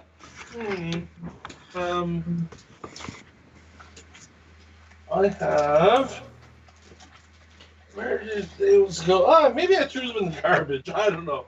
They were already here. Whoops, did I call you out? Sorry. No. I thought I showed them once before. When we first started having Carl on the show. Are they the Judge Dredd books? No, they're what are they? Allure? They're like I don't know. Carl, help me out here. No, Carl. Let's see how long he can tread. Let's see how long you can try. Casey, Deep River Geek Fest is looking awesome. Well, thank you. Carl says no, stop.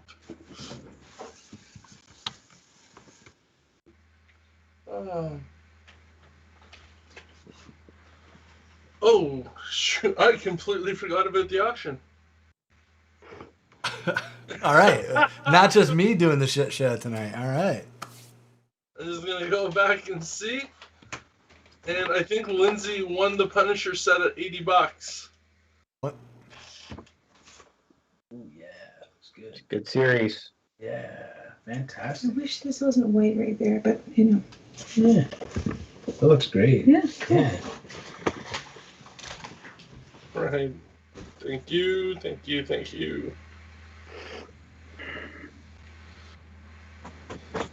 Eric is making some cool art. I was young and needed the money, Carl says. Carl, how come you're not this chatty when you're on the show? Literally, this is the most he said. Yeah, he's blowing up our fucking chat room here, but yeah.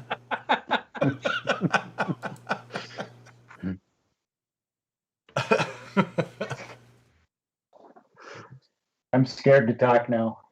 Oh, come on now. Don't No, be. God, no. We only make fun of you if you don't talk. Tunnel. I'm going through a tunnel. You know, that's really bugging me now because they were here for fucking. Oh yeah. Just like the girlfriends you used to date in high school. No, they're all in Canada. Yeah. Well, actually, I guess for you, they'd all be in America, right? That you What? guys used. Because all our girlfriends were in Canada. Oh, Here, I swear. Right back.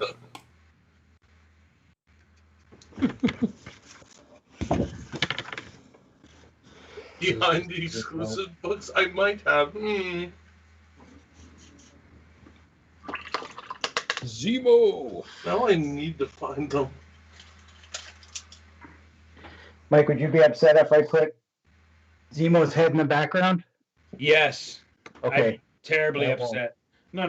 Knock yourself out, man. Do what you gotta do. No, absolutely.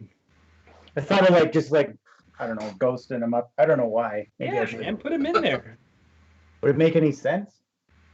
Well, he was in the show, like maybe, yeah.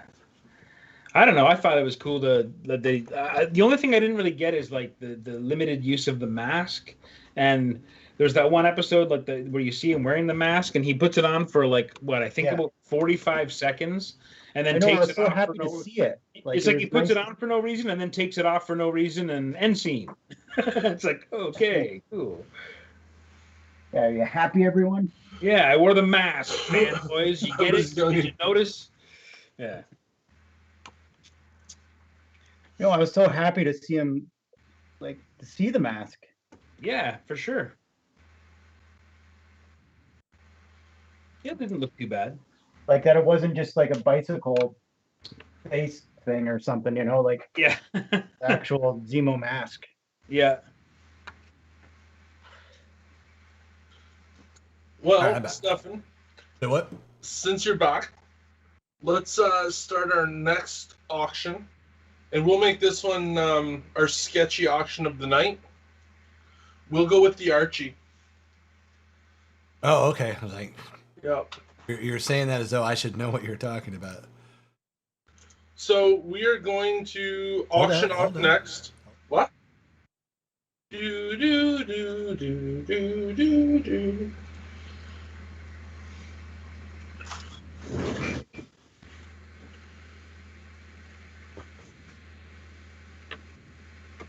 Waiting. Trash Panda. No, whenever you're Trash Panda. No, right. gross. All right, go get All it. right, guys. Get at it. So Archie number 271. This is one of the innuendo covers. So we will auction this one off. This is a lower grade book as well. but it is complete. And we'll start the bidding on this one here at 75. These are harder to get. And yeah, one of the main innuendo covers. Just something a little sketchy to go with the sketch show tonight. See what you did there. Haha. Could you hold that up? Could you hold that up so I can see it, Justin? Because I'm only watching on Skype here. I just want to Yeah, read. buddy. Yeah. Oh, right. Yeah, that's a little on the nose, eh? yeah. To call that an innuendo is being very generous.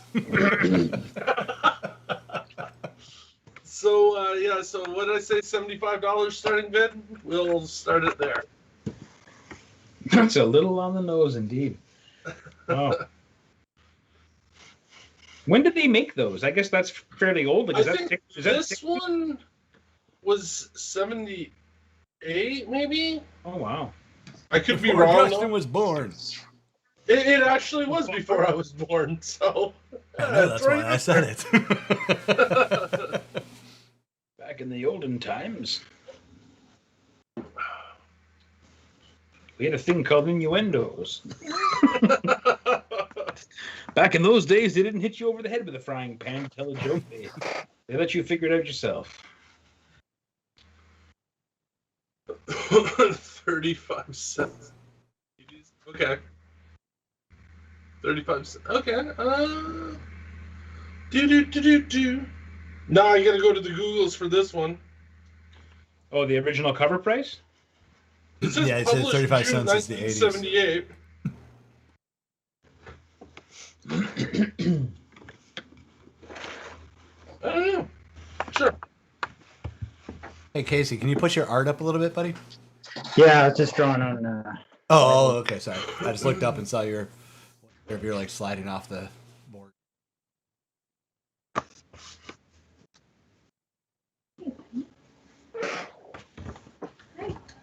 Yeah, come here. Come on.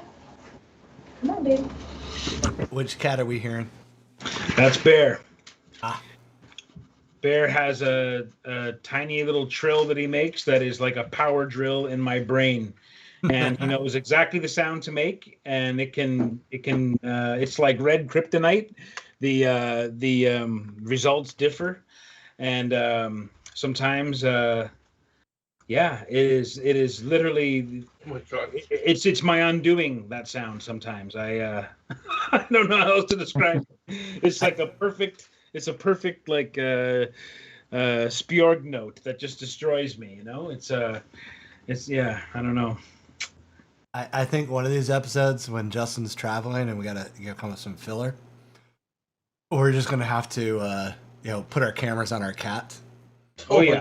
And just let that go for like 3 hours while you do the art, and then at the end of it, go, oh, by the way, here's the art. And I guarantee, probably the best rated show ever. They'll be like, oh my God, kitties, oh, Probably. kitty. You know what Erica and I spent about half an hour today doing? We were looking. This will probably get a good laugh. We were looking at purchasing backpacks that are specially designed to put big cats in, so that we could actually take the cats on a hike and stuff, because we like to go outside and and cats love being put in backpacks and stuff like that. Well, I just our cats like are well Rama is, we're fairly convinced he's actually a 9,000-year-old human wizard that's been trapped in the body of a cat. That's his origin story to us. But yeah, he wouldn't dig on the backpack too much. But then at the same time, that guy curls himself up into tight little, cozy beans wherever he can find a cozy place in the house. He's got about 15 beds in the house that he sleeps in. So, yeah. Do any of those beds then get jerked around and moved up and down and brought to unfamiliar areas? Well, all the things that cats tend to love. By the outside, like by the birds and by all that stuff. Like I think they'd probably really like it, but the thing is, they're really expensive, and it's like I don't know what the return policy on a used cat backpack is. Yeah, especially when it's filled with cat pee from being scared to death. Yeah. Yeah, I'm just gonna go ahead and say now, I think that's a bad idea. It's probably a bad idea. Yeah, it probably is. But You can't crush my dream. yeah, don't crush Erica's dreams. Oh, hey, please film it. That's all I say. Oh shit, just got sketchy. Okay. Because I don't see that ending well. Yeah, it may not begin well. It may begin worse than it ends too. It's hard to say. We may lose actual limbs. Rama's almost claimed my eye a few times. Remember after you got back from Saskatoon? Yeah, last man. year? I wasn't even home for 5 seconds, and I walked up. I was like, "Hey, buddy, I haven't seen you in 3 days." And he was like, "Cool, I'll take your eye." And that's what he did. Yeah, Well, it's because you left him for 3 days. I guess. Yeah. Yeah, he was coming at you. Linda says cats love hiking, so I'm guessing she's on board with my idea on this one, not yours. Was that sarcasm? I wasn't sure, but Yeah, I'm guessing by the yeah. the emoji that followed it, yeah. And the fact that love is in all caps.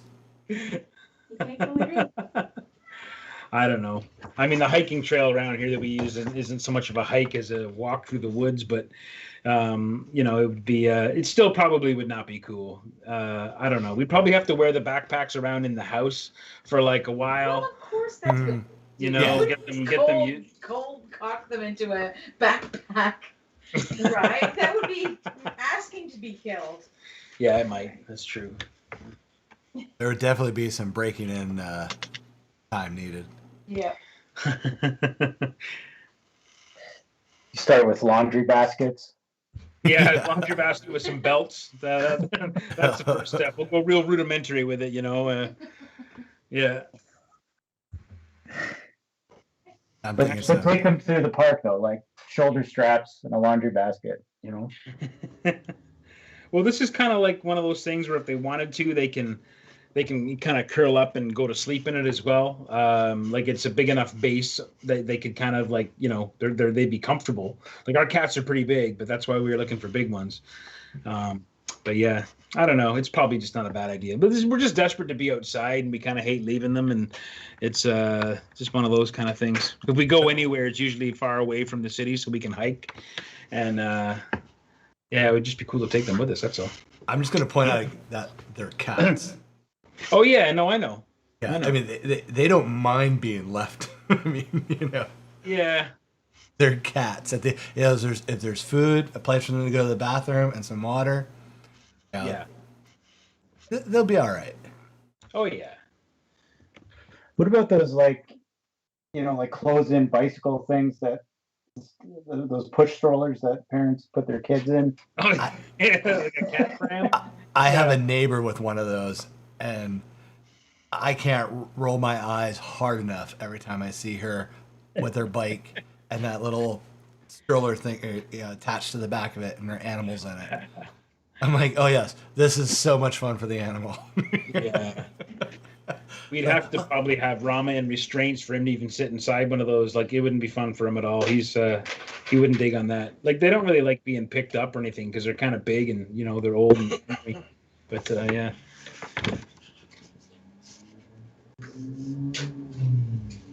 One bike, one world. Yeah, I don't know. Who the hell's one bike, one world? Never heard of it. I think I've heard of that guy. Yeah. Ex-member of the Black Eyed Peas or something?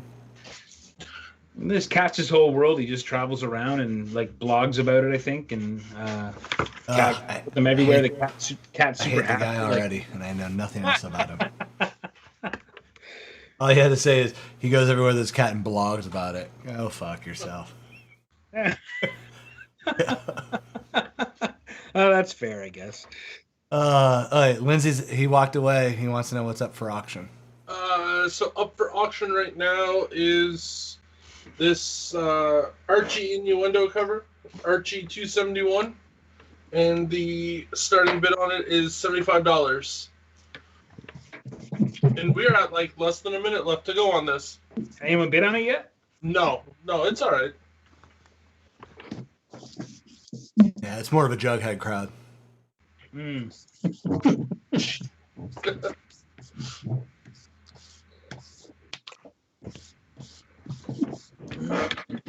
Yeah, Alicia's with you and Erica. She wants to take her cats everywhere with her. Yeah, Thank you, Alicia. Alicia knows. She gets it. She gets it. The One Bike, One World has a comic too. Of course he does. A He comic? blogs. I say, of course he does. He blogs. Of course he's not. How come we haven't done a cover for this comic? Because it's some jagoff who goes around the world with his cat and blogs about it. There's the white hot action of a comic book. Let's do a comic book about somebody I didn't know blogging. you had a comic. Let's do a comic book about blogging. There it is. There it is. Oh, all right. Didn't sell, but we marked it as sold. All right. That's all right. That's fine. And I'm just gonna put it over in my pile to be graded. Neil Nice. chimed in, Mike. That Zemo is badass, brother.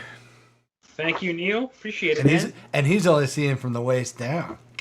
Oh, Wait, yeah. wait till you see what's up. Yeah, there you go. A little bit of that. A little bit of this. I had a hard time fitting him all on the page here, but Oh, that's cool. I was just making a joke at the time. It's all right. yeah, it's all good.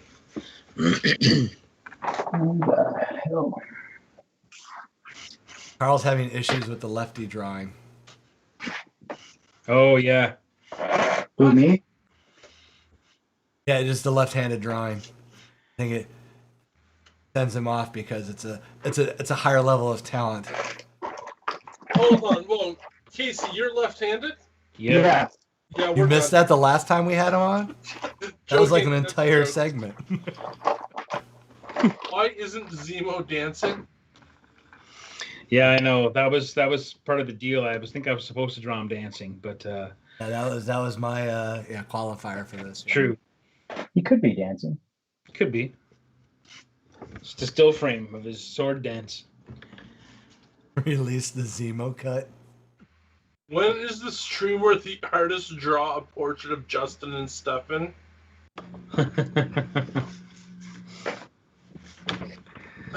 Fun.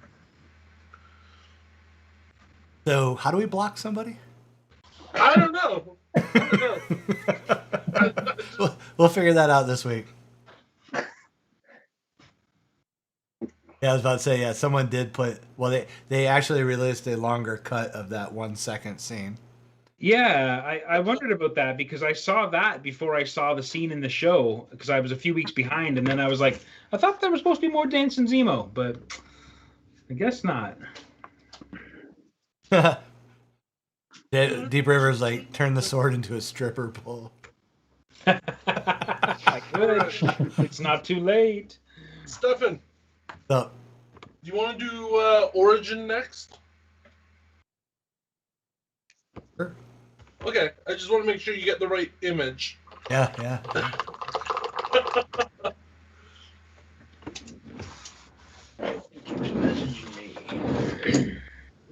How about it? All right, we have Origin. I think The Hill 1 to 6. These ones here. So Origin, The Hill issues 1 to 6, and you can get the set. These are all like near mint minus, so 9.2 or higher. And we'll open the bidding on these ones at $30. $30 for the set. Steal.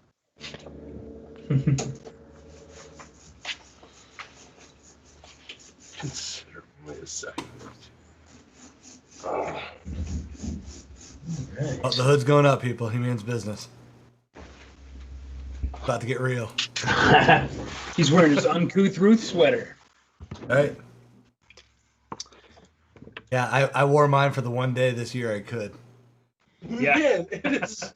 Yeah, it is. We did not have a cold winter this year. That's for sure. No. And Paul, thank you. Yeah, my buddies at the our friends at the Royal Collectibles in New York, they all got uncouth Rooth sweaters as well, Nice.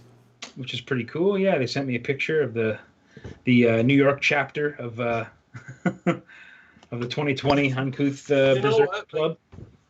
I love those guys down at Royal Collectibles in New York. They have been great. I'm Awesome. really looking forward to doing a lot of stuff with them in the future. Awesome people. Yeah, really cool people, man. Special shout out to Sean Hope, who's not a official staff member there, but he's someone who always is at the shows and always helps them out at their booth at New York, and just an awesome dude and a cool art collector and a real friend to artists. Yeah, they're a good crew down there, man. I love it. Actually, they commissioned me years ago to draw a picture of their store. They wanted Spider-Man and the Hulk battling in front of their store, right on Metropolitan Avenue there, and with the idea being Spider-Man is keeping the Hulk from trashing the store, and it was a fun piece. I wonder if I got a copy of it somewhere around here. I don't think I've ever seen that. That'd be nice to see. Yeah, I think I have one of those somewhere. Just take a quick look. Actually, I'll give you upside down Zemo for a minute. I'll see if I can find it. Hulk trash New York.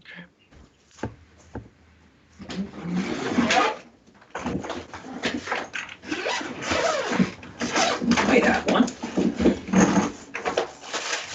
Yes, I do. That's a lot of zipper action to find comic books.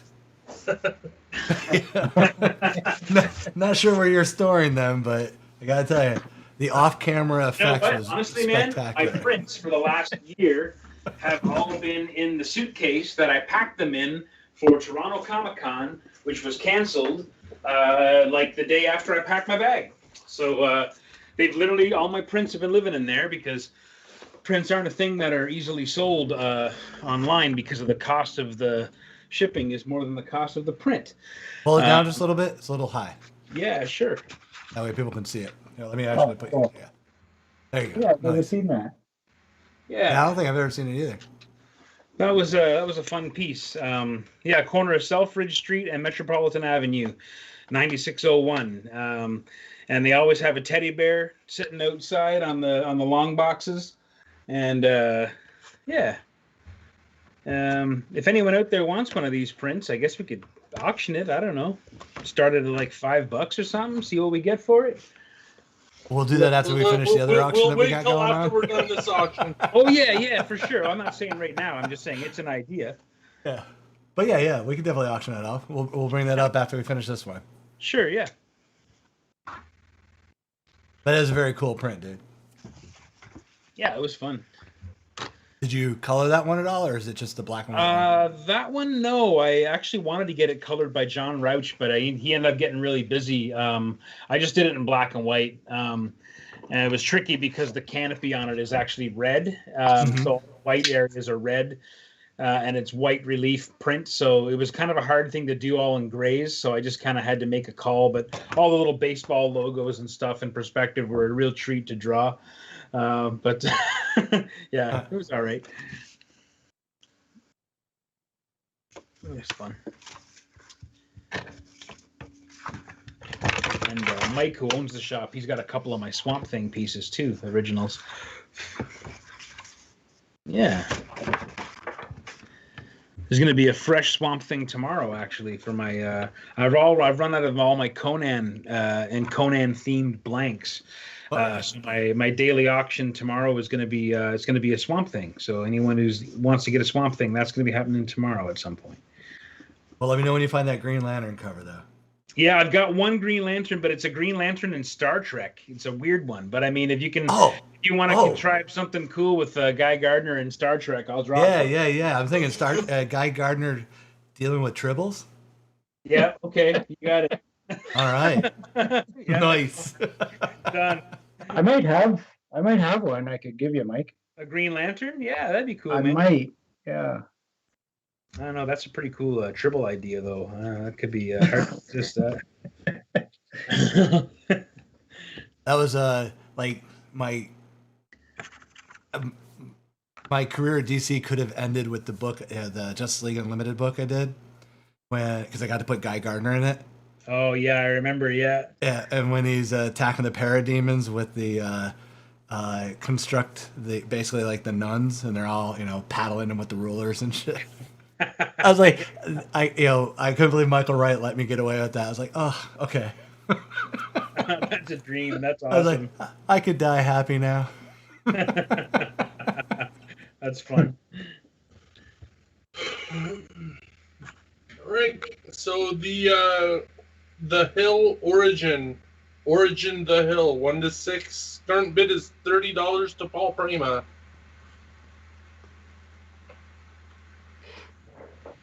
Sorry, I didn't mean to ruin your guys' fucking fun. Oh, you Jesus. jumped in with the commercial we weren't aware of, so that'll happen. That's looking good, Casey. Right on, man. Yeah, it is. Thank you. Wah, wah, wah.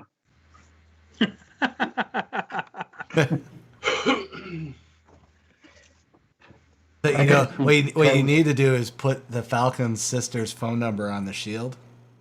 Because I was laughing. Yeah. I was actually texting Philip while I was watching that episode. I was like, oh yeah, he's gonna smash Falcon's sister for sure. And Philip's like, yeah, all I could say was like, dude, you just met her. I was like, he saw her looking at him. That was gonna happen. Well, just because he says like hands off, Yeah, of course, Look just at her. like minutes later, he says Just hands asking. off, and we were both laughing about it. Like, oh, yep. They Mhm. obviously set that up for us to think that exactly. But is it done? Is there going to be another season or what? Like, it felt very over now.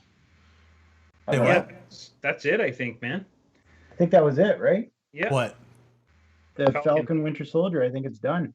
Yeah. I mean, because they're talking about Captain America 4, which will be from the showrunner, and of course we'll have Mackie in it. Nice. I suspect they'll move that direction. Which for me, it's like great. They get paid. They'll get the big movie. Happy for it, but part of me is like, it's not going to be nearly as good as the show because you're not going to have, 3 hours to tell the story. You're going to have 2 hours. So Yeah, exactly. But at that point, I guess we could just jump into a cool, adventure because we don't need any real backstory at this point. The two of them work together. They're friends now. They've worked past their issues. So, just give us the candy now, I guess. As long as it doesn't end with a stupid, light beam in the sky. Every other Marvel movie and show. Yeah.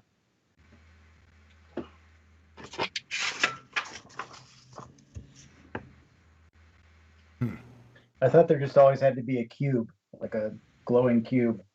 Well, they're saving that for Loki. Yeah. Oh, yeah, that's going to be a show, right? Yeah, it starts next month? No, June. Oh, well, yeah, next month. Yeah, shit, we're Very in cool. May already. Very cool. Yeah. Well, Then, next month is May. And there's Next She-Hulk. month too is coming. May. Is this Nope. starting May or June? I thought it said June 11th, but I could be wrong. Okay, well, next month is May. Yeah, you're right. That's the trash can. For some reason, I thought this was the first week of May already. Get close. Getting Yeah, close. I'm all over the place here. Not having my taxes due on the 15th of April this year has really thrown me off. Whoa, that looks yeah, I love that. Oh, man, you guys got to see the cool stuff Erica's doing. No, I've seen the Well, You know, throw the I'm camera gonna that have direction. Erica on We here got 30 one night seconds. doing her silversmithing. Show what? I think it'd be wicked if Erica came on and did some drawings. I honestly would love that. Just like one night, something a little different, and let Erica do some silversmithing maybe one night. It doesn't have to be the Saturday night, but we can do another night on it. Yeah. It would be loud. Loud and bangy.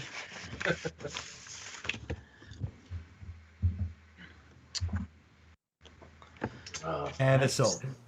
Loki, and all right, it's to Paul. Thank you, Paul. Do.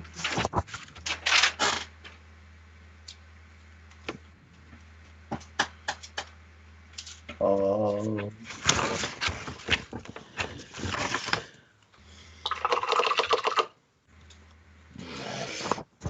Wow.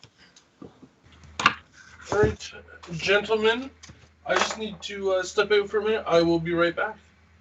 Smoker. Don't judge me. Smokers are jokers. No, I quit smoking 3 months ago, so I'm just like hardwired against the smoking now. That's all. Oh, so now that you're not one of them, you can shame them. Well, no, I haven't smoked cigarettes in 10 years, but I quit smoking everything 3 months ago, and life is great when you're sober all the time. But yeah, I'll take your word for it. I mean, if you say so.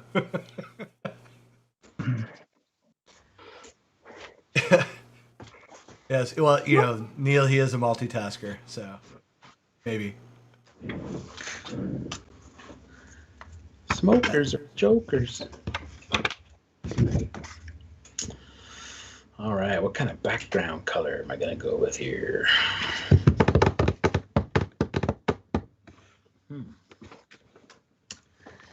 Yeah, you kind of put yourself in a corner. You already got yellow and purple on there. So Yeah, I kind of have. Yeah, I think I'm gonna go with. I don't know.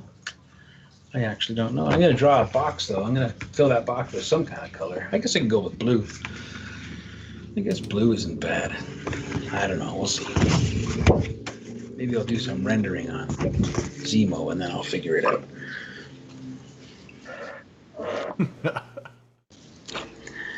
What kind of purple is it? I can't see what kind of purple you used. I used, kind of like a more sliding towards a warmer and lighter purple than like a cold, like Grimace purple. I'm not sure what color it is. Actually, it's an Ecoline color. I use a little bit of dark purple marker too, just to add a little bit of base notes to it. But I think what I'll probably do now is just go in with some little bit of black and cut some things out, and then figure out what I'm going to do with the background. But yeah, I'm using that tan Strathmore 400 paper that I like. You can just beat the crap out of stuff. I love it. Well, let's say, you could blackboard it like you did with the. Yeah, I thought about going black all the way around. Yeah, to maybe cut it out. That may be kind of fun. Yeah, like you did with the Muppet mashup one with the Grover and Sweetums. Yeah, That was really good. Yeah. We got to do another Muppet night. That was a it's on the list, but we've got so many nights. We still gotta get My Little Pony out there. Coast to Coaster is gonna be a regular. Yeah, we definitely have to do another Muppets mashup, but we got to give it some room to breathe before we do it. For sure. People keep talking about that one. Yeah, I know. It was a blast, man. That was a good time. Yeah, it was so good that Anna stole it when she did her other show. Yeah. Yeah, I kind of was hoping Anna would do something Muppet Mashup-y. That would have been neat to see what she would have tackled on that. But yeah, and when Casey and Carl were on, that was some really amazing stuff too. I will say I didn't immediately know which reference thing that Carl was doing, but like it was just so beautifully drawn, and it was so Star Trek and Muppets. Like it was that part was very clear. I couldn't remember the scene exactly. I knew the thing. Yeah, I knew that storyline, that idea, but I couldn't remember the actual scene either. Yeah. Yeah, I don't think I've ever seen it. I was never a big Trek fan to begin with, though, so I was not the audience for that one. Right. Aside from Tribbles. Yeah, I mean, everyone knows Tribbles. I mean, Yeah. And that's probably like one of 3 episodes of the I've seen. Yeah, I watched them all. My dad was a huge Star Trek fan, and I watched all that stuff. I think I like the Star Wars stuff more myself, just because it was more in my face, and it was more relatable, I think. But yeah, I remember the first movie I remember seeing in the theaters was the first Star Trek motion picture, and I fell asleep in 4 minutes. Like I think I was gone I woke up and was cranky, and I remember walking out of the theater kind of like in a daze and barely remembering anything, and I fell asleep like 2 minutes into the film. So it's not a fast-paced film, that's for sure. Yeah. It's not Hey, while Justin's gone, let's go ahead and do the auction for your print. Oh yeah, sure. Yeah, I'll throw that back up on screen. Yeah, sure. Let me know how you like it. It's 11 by 17, so Push a little to your left. A little to my left. All right. There you go. Boom. That was Nice. very professional. All right. So you want to start that one? What'd you say? Oh, like $5, man. It's a print, so it's not like it's Yep. craziness. So starting at 5. All right. I don't sell prints anymore except for at shows, and I ain't going to shows for a while, so Yeah, it's gonna be a chance to get a print, yeah. I guess. All right, so we got this Spider-Man Hulk. What was the store name again? I forget. It was Store- for Royal Collectibles. That's it, Royal Collectibles. Yeah. Dude, we getting any hot action there on that $5 bid. $5. $5. $5 print. And you know what? I won't show you what they will, but I will throw a couple extra prints in as well when I send this because there's something I got a real problem sending one print. I always have to send more than one. Oh, I get it. Yeah, I'm the same. Yeah. Yeah, like it could. Yeah, if you're gonna send something, you got to make it worth sending, right? Like most people who get artwork from me on this show or other shows that I do, I always throw in extra 7. Because I mean, I got a huge refresh of all my prints done before the pandemic broke out. So over the year, all the artwork that I've been selling, I've just basically been parsing them out and giving out, if I know this person likes Swamp Thing, I'll throw some Swamp Thing prints in. If they like the Hulk, I'll throw some Hulk prints in, whatever. And I think it's always nice to get extra stuff in the mail. So I appreciate everyone who's been, supporting me all year long with the, different little auctions and things like that. Like it's been a huge game changer. So it's nothing for me to just, give a little bit back with those. Cool. Well, you got a couple people in here trying to, devalue the print, but 'cause, we get auctions going up, then someone trying to lowballs the auction. I think they're trying to barter. Not. So we're up to $30 from John. Up to Credit. 30, wow. Oh. Right on, man. But yeah, it always makes you chuckle when someone comes in because of the delay of social media posts. I see someone hit that $20 bid, then it comes in $15. Oh yeah. And then I kind of feel bad. I'm always like, that was the high bid 3 hours ago. Sorry, man. Oh yeah, that's the story of my life on Monday. Oh yeah. Or Tuesday, whenever the one that I always, you always end up going, hey, IG's this much. I'm like, God damn it. Oh yeah. Yeah. Like the alien one. Yeah, those were all the alien ones. I've got to win one of those. I will get one though. Actually, you have one on the way. I sent a package because you've won a few of them, and I've been kind of holding back until I had like a decent clutch of mail to send you. So yeah. I think you've got 3 or 4 pieces heading your way as of I think last Monday or Tuesday I hit the post office with those. So they should be getting there pretty soon. Did I get an alien one though? I thought I missed all the alien ones. Oh, Little Brush. Alien. You got one. Yeah, you got the blue alien one. Oh yeah. Okay, cool. For some reason, I thought I missed all the aliens. I know I got a couple other ones, but for some reason, you've bid on all the aliens, but I think I know, and I keep losing. I think you've been kind of like the second, the runner-up for pretty much every one of them. Yeah, you won the one though. Okay, yeah, cool. I'll have to look back at the history and see which one. Oh no, I'll wait. I'll be a surprise when it shows up. Yeah. I'll do a box opening. Hey guys. There'll be a headhunter in there for you too. I know how much you love that. No one was gonna get that one away from me. Sorry. that one was gonna cost me money. For how much pain and suffering I went through. I was like, but no, I'm getting that one. Yeah, those are fun little drawings too. I ran out of that size paper. I have more of the same kind of paper that I could cut down, but I decided to switch over to sketch covers for a while, just because I actually have so many sketch covers. Like I had 2 long boxes of sketch covers, and I thought I got to use these. And no, it's a great idea. Yeah. Some of them I've had in there for since they came out, like in 2012, 2013. And some of them are, they're really terrible as a result because they were really kind of figuring out what kind of paper they wanted to use back then. But I got some Walking Dead ones. I've been trying to do these daily, by the day kind of theme ones. And, I'm going to be starting doing some X-Men stuff soon because I'm all out of my, they never made any, Masters of the Universe blanks. And, I think I've only got one more Xenomorph cover, but it's actually kind of a slightly bashed up cover, so I may not use it for auction. It's fine. It's like for an art collector, it's fine. There's nothing visibly wrong with it, but it probably wouldn't be a 9.8. It might be like like a 9.5 or something like that. And I don't really put a lot of care or consideration into that. Ultimately, it's about doing the artwork. But if I know there's people out there that collect the collect the graded books or the graded level books, I always treat them with good care. It's just that I won't bother starting on a sketch cover sometimes unless I know it's a really, really good copy. Do you have any blank New Mutants? I don't think I do. I remember getting some and kind of passing them on to my friend R.B. White. I think he ended up getting mine. I have some different X-Men ones, but some of them are weird. They're like the X-Men and that Cable extinction story from a few years back. And I specifically need New Mutants because I'm going to make you draw a Cypher cover. Oh, yeah, Cypher. Yeah, I've drawn him before, actually. Yeah, he's fun. Yeah.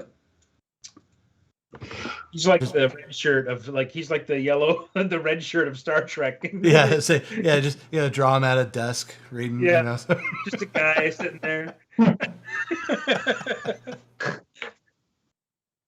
Yeah. So we got about 4 minutes left on. So Alicia came up with a question, asking how many of those prints do you have, and you could possibly sell a few for whatever the highest bid and. Yeah, I mean, I'll see how many I got. Hang on a second. That might be. Yeah, let me just have a look. You're gonna hear the sound of zippers again. Let's see here. Check the old suitcase of doom here. Let's see. Oh, let's see now. Yes, I have 2 more of those, and yeah. And I'll throw in some extra nice stuff too. Got some originals. Yeah, so whatever the highest bid goes for, if anybody else wants to match bid, why not? Yeah. Great idea, Alicia. Good idea, Alicia. Thank you. I say great idea, but if you want to downgrade it, go right ahead. Here, I was across the room. All right. There we go. Yes, I got 2 more of those, so 3 in total. And that's all I got. So, just for people tuning in, if you're not wondering, or if you are wondering, on the website I have 2 sets of these left. Department of Truth, cover A and cover B. These are both CBCS 9.8s. We're selling these at $200 Canadian for both books. So basically, you're getting cover A and a free cover B. If anybody's interested in going onto the website and looking those up. Awesome. Man, what a hot book that is. Holy moly. It really is, yeah. I love it too. I think I've read the first 3 or 4 issues, and they're really good. I really want to read I got a PDF, I think, for the first, the whole first issue, or the first volume rather, first 6 issues or something like that, or 5 issues, and yeah. Delicious. Yeah, that's I saw that. I'm like, yeah, Alicia's better at my job than I am. Well then. Well, I mean, she stays the whole time, so.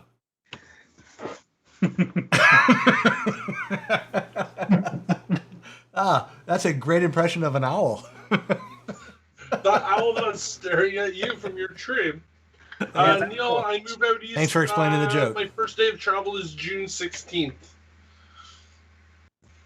Just trying to figure out when the good shows start. That's basically when I quit.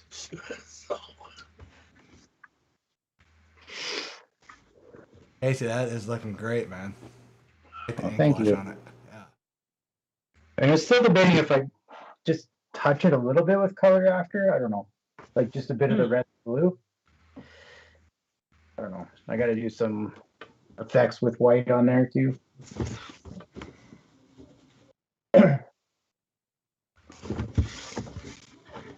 We are down to the final seconds. What's the bid at on that print? $35. 35. But with Alicia's great idea. I'll say great idea. And since he has 2 more copies, if anybody else wants to buy it at the highest bid, they can buy those as well. So basically, nobody's bidding now because of that. It's a print. It's a print. It's I a think print, I think it topped I out know, at I know. 35. Damn, taking a shot at. Oh, damn. Oof. Yeah, John. I was about to say John came up, put the red on the star. That would be. Just there? Yeah, I could. I think so. Yeah, really make it pop out. I mean, because that's his color. Point of color. Not so much on the shield. I saw a nice cover once where the star was like bleeding down the arm. I thought that was Yep. kind of cool, but I don't want to copy that. And it is sold. Right on. Who got that one? So that one, Paul, Prema, Right on. and you have 2 left. 2 other ones. I have 2 other ones. Yep. All right. So Claim them, I guess, eh? And yeah, say first 2 people to claim them at 35 can have them.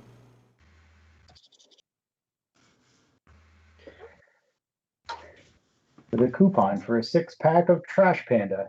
All right. No! John Nobody Croto. drinks Trash Panda. Please also? do not do that. It's Jerkface 9000, Casey. Dirt face. And Alicia. Okay, the other 2 prints are gone. John and Right Alicia. on. Wow. Alicia got the other one. Extra stuff in there for you guys. Thank you very much. Next time you travel, it'll be lighter. Yeah. Oh yeah. That's for sure. Well, what is this word you speak of? Travel outside. There's an outside now. Yeah, exactly.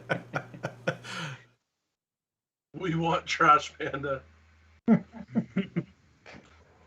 Only available through the 49th parallel. Man, you are plugging them hard tonight. Did they send you free shit or something I'm unaware of? Yeah, you're drinking the can on the side. Like, there you go. Yeah, that's right. Do the promo. This is good beverage. He's gonna start putting his hand over his mouth so we can dub in whatever brand we need at the time. Yeah, Alicia, no, nobody needs Trash Panda. Thank you. So See, what let's just go.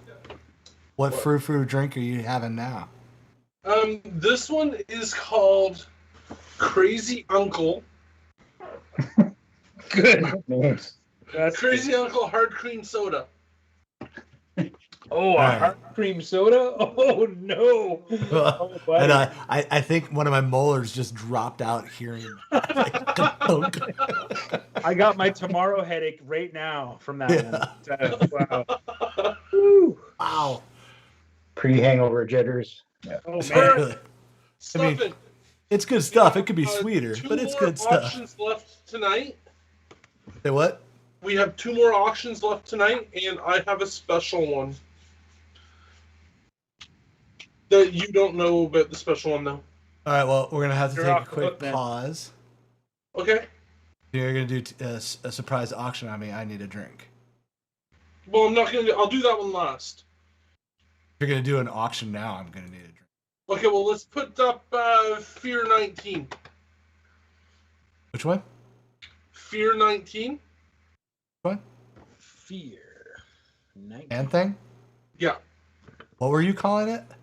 It's Fear 19. Adventures into Fear or whatever it's Adventure into Fear 19. I'm Debatable. sorry. Debatable. No, it says it right there on the title. No, Adventure. it does. It does. Adventure into Fear. Sure. No, there's Okay. you. I mean, you can No, get you know, as it's fucking fine. shitty as you It's want fine. about Yeah. it, but Stefan, the you're title's right. right there. Says Adventure Stefan, into you're Fear. right. It's fine. I am. It doesn't so- say Fear 19. It says Adventure into Fear 19. So we are going to auction off Adventures into Fear 19. No, there's no S. There's no S. Get that shit right, or I'm not putting it on screen. Adventure into Fear with the Man Thing 19. This is the first Howard the Duck Whoa. A hot seller for us because last week we couldn't keep that one from flying off the counter. But yes, This one's roughly fine plus. And the starting bet's going to be $60. $60 From flying off the shelf last week, you reckon? for adventure into fear with the Man Thing. Junior bacon cheese. Number 19. Junior bacon cheese. I'll be right back, guys. All right, buddy.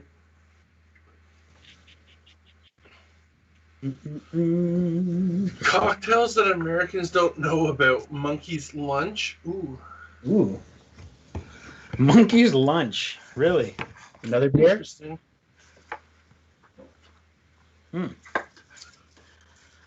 Sounds delicious. Monkey's Lunch. Like tick flavored? I don't know. What? Get your red tick beer here. Prairie Fire. Oh, the memories. 65 for Jordan Chappelle. Oh. Sure.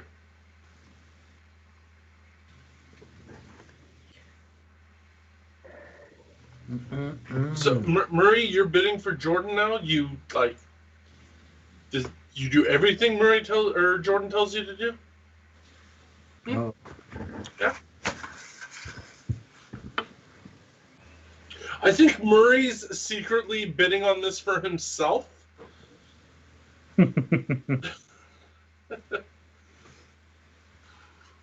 That's okay though. Yeah. That's fine. What up? So no. Jordan asked Murray to bid. So did Justin not read before, or is this? So I'm gonna just completely ignore Alicia and go back to Murray. So Jordan's not. Murray can. So did Jordan just tell you to randomly bid on shit? Because I mean, if he did, Murray, I will throw out a book and start the bidding at $1,000 right now. Oh, you still got that Howard the Duck book from last week, huh? Or no, it's Destroyer Duck. I'm sorry. My bad. That was Destroyer Duck. I have a raw copy of that as well. I was going to forget to that. I was like, no, that didn't go last week, so. Or wait, no, did it? No, Howard the Duck went, yeah. Yeah. Alicia, I don't think anybody can ignore you. I don't think you would let them. She'll find a way to cross that border.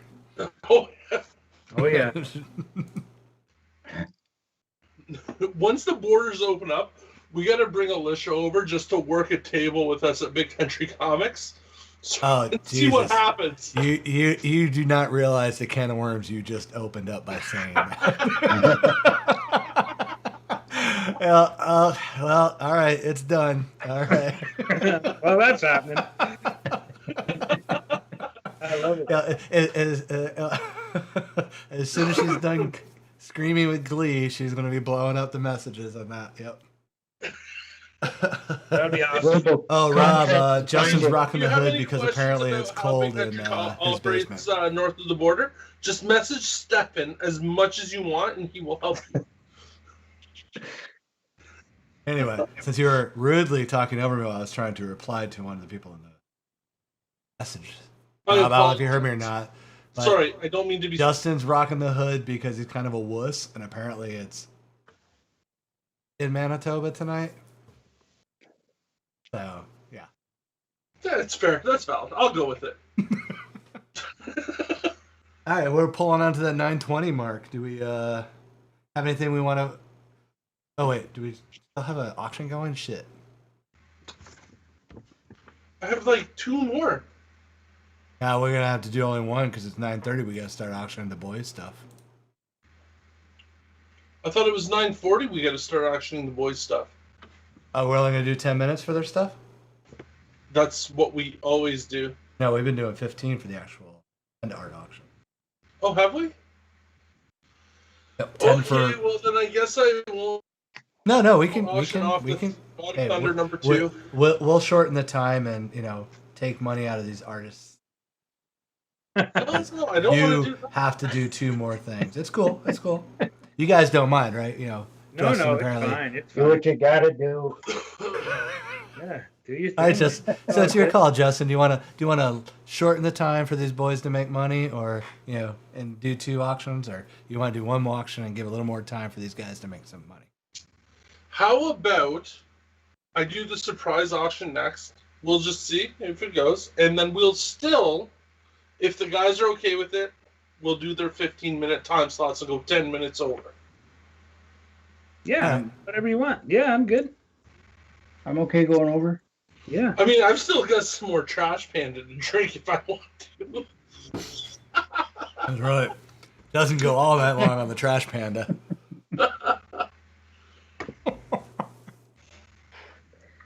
Oh, God. I think he loves it actually. Oh yeah, he's warming up to it. No, I'm definitely not. He's talking trash about the Trash Panda, but he's gonna fucking drink that shit like a conehead after the show's over. He's gonna pop the whole 6er open at once and just jug. You can only buy it in singles, though, so that sucks, but... Yeah, actually, that's a sign. Like, that's the equivalent of like a skunk white stripe right there. I mean, if you can only buy it in Lucy's, they are not moving product. They are desperately trying to get rid of them. Singles.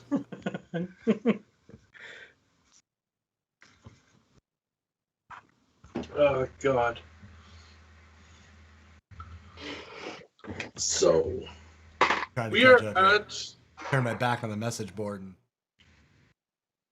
Uh-oh. Yeah, I know. I'm seeing this, too. I'm trying to find... See, I told you opened a can of worms. You mentioned, Linda got the conehead reference, so. All right, so... That's right. Linda, you aged yourself. You're one of me. I get it. Yeah. So, Jordan is the high bidder, a.k.a. Murray, on the Fear 19. What? You heard me. I didn't stutter. No, but you said it wrong. $65.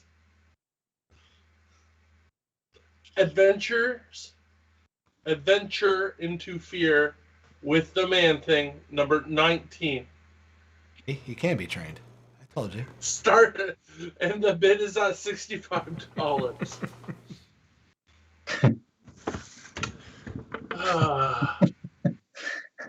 God damn it. I don't know if it's a adventure. Like, I'm Oh, the best part is he doesn't realize that his audio is going out. He's going into a rant and only like every 3rd word's coming out. You are the worst. Oh man, now we can't hear him at all. This is great.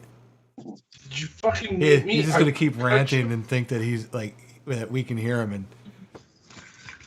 Let's see if he can just lose his shit. Am I at the camera. muted? Oh man, he's saying something, but we can't hear him. Stefan, stop fucking with me. I will cut you. I will cut you.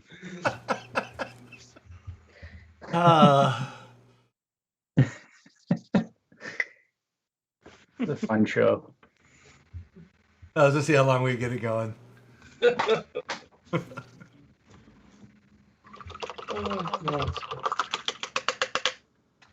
Gaze into the loincloth of Baron Zemo. Yeah, well, quite honestly, like the almost 80% of the show has been a crotch shot on Zemo. Pure evil. Big paper, man. Right. It is the Baron Zemo fans only art.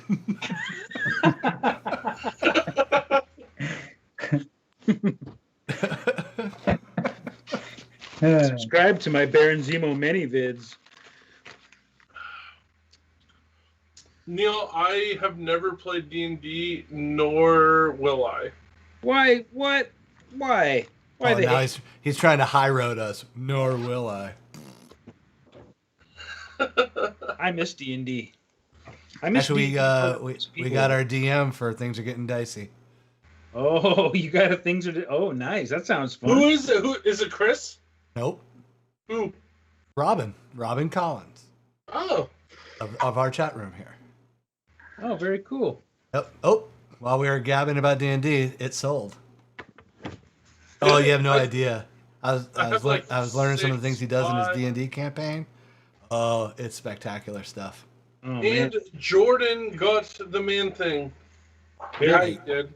Like mails out props to people and stuff. Oh. And he showed me this picture that he has his next campaign going to, and they're going down into basically the pits of hell. He showed me a picture of one of the deity or things they're gonna run into. I couldn't stop fucking laughing. It was like the best photo. Yeah, once he plays the game and can share the image, I will share it. But oh my god, it was so fucking fun. Yeah, he did, Chris. Jordan got the man thing. All right, he got the adventure Right. into. I'm gonna jump right into this last auction before we get into the guy's art. Right. So this one here, it's got some spine ticks on it and stuff like that. It's a mid-higher grade, so between a 7 to an 8, I suspect. This one here is Thor, God of Thunder, #2, and we're Keep it going up there to for a auction bit. Keep this it up one there for a off. bit. Sorry? Keep it up there for a bit. Oh, okay, sorry. No problem. So it's the first appearance of Gore the God Butcher, and the first appearance of the Necro Sword, and the first symbiotes from Null. Anyways, because it's like a lower high grade, we're going to start the bidding on this one at $100, which is, I still think, pretty low for this, but $100 opening bid, we're going to go for 10 minutes. I'm heartbroken. I sold all my Thor comics a couple years ago, and it literally sold I sold that entire run, and all like a bunch of stuff surrounding it for like a couple years on either side of that story, to pay my rent the 1 month there a couple of years ago when things were getting pretty rough. And then I swear to God, the very next day they announced the Thor: Blood and Thunder. And the early cast that it was going to be that story, and all those books went through the roof. Like that whole run went through the roof. So, yeah, whoever gets that, it's one of my favorite Thor stories. I put it up there with anything Simonson did. It was brilliant. It was just absolutely brilliant stuff, and it's gonna hopefully be a movie. It's gonna go. I mean, with Gore coming into Thor #4, and we haven't pressed it or cleaned it, and I'm sure that'll definitely assist it if somebody wants to take the time. But yeah, so there it is. That'll be the last thing we have up tonight, and the starting bid on that is $100.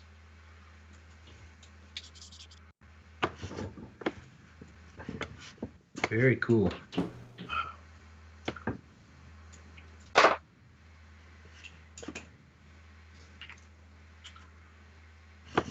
Yeah, Isad Rivich did all the artwork on that, and that guy is unbelievable. I gotta tell you, it was so crazy seeing that guy's original art when he came to Toronto. He had some of those Thor pages with him, and I was shocked to see that a lot of them were just pencils. They were just light, barely realized pencils, because so much of what he does is in Photoshop, which kind of also blew me away because the guy's work looks so painted. Looks so like, I would say he's kind of like the closest thing to Rosetta we have in comics right now. And yeah, seeing his originals was just a total trip. Like I couldn't believe what I was seeing. See, and I don't want to take away from his art, 'cause his art is stunning. Mm-hmm. But it always seemed to lack shadows for me. Yeah. And I don't know, maybe I just didn't see enough of his work.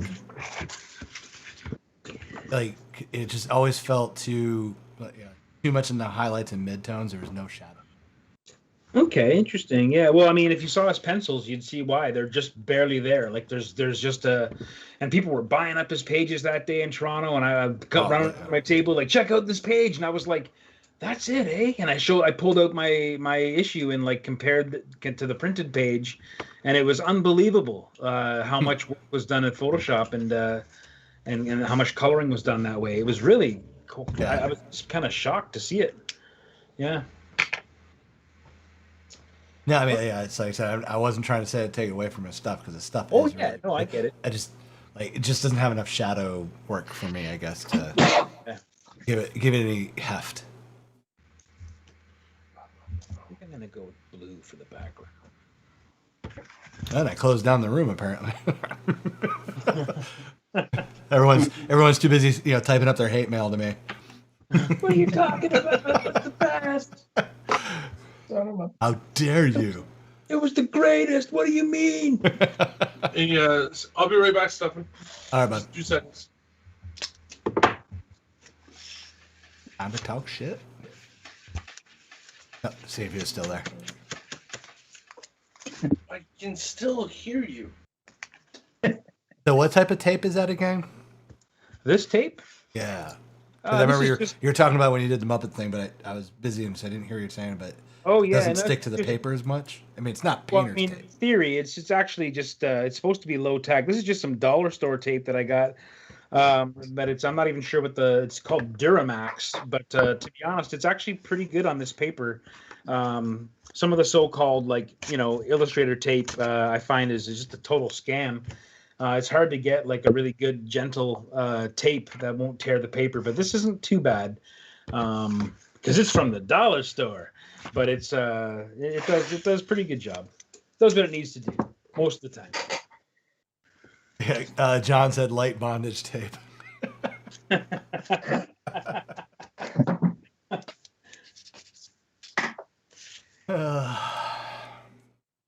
Throw a wee bit of blue on now. You want blue in the background? Yeah, I think so. I'm gonna go with I got this nice Ecoline indigo blue, which I think will probably work all right.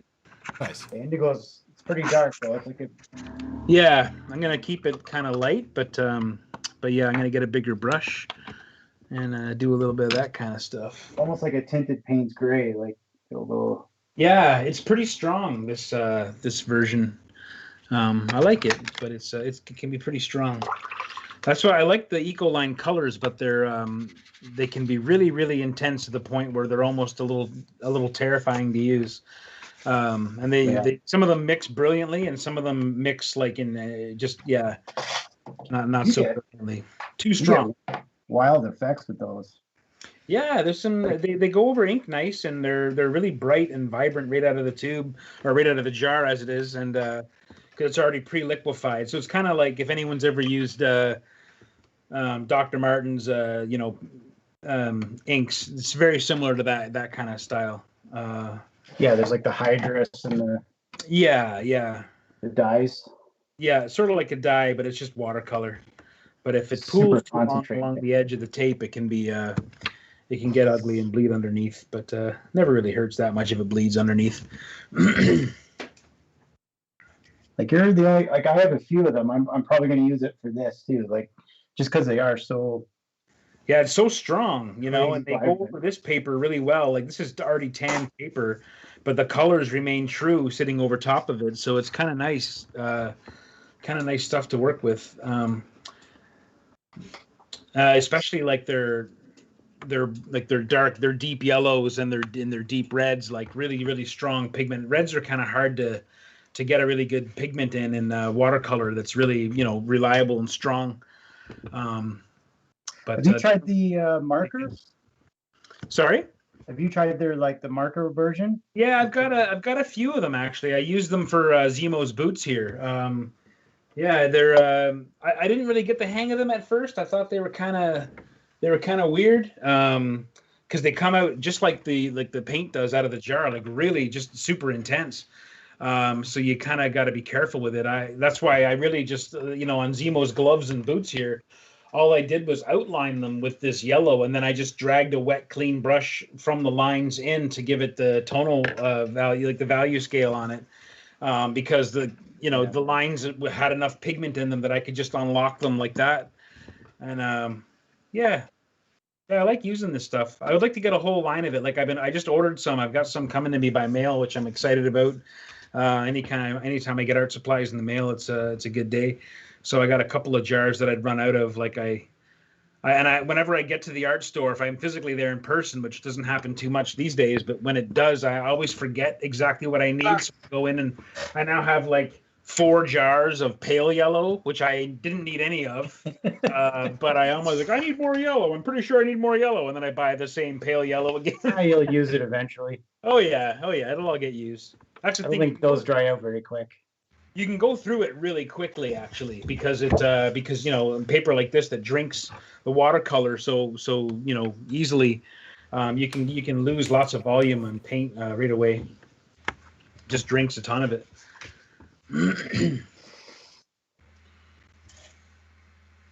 Yeah, I've only got like 4 of them. I got a red, a blue, a gray, and a brown. Like just Right.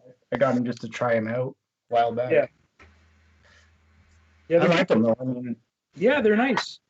I like them a little better than the Dr. Martens inks, just because they're less. You can kind of activate them and play with them a bit after they've dried somewhat. If it goes on too strong, you can take like a wet rag and just soak them out, and they play a little more friendly than the inks do. but I've always wanted those. I keep looking at them. They're expensive, but I just Yeah. after seeing that Marvel book and seeing Texiera color the Ghost Rider page with the, Yep. he was using the Doc Martin. I know. guys. It just made me always want them since then. I know. He still uses those to this day. That's how he still colors. I his got stuff. you, George. Sorry for the $100 bid on this Thor: God of Thunder. Number 2. Like I said, it is a mid-higher grade, probably 7.5, 8, 8.5. But press clean will help that out if you have time for that.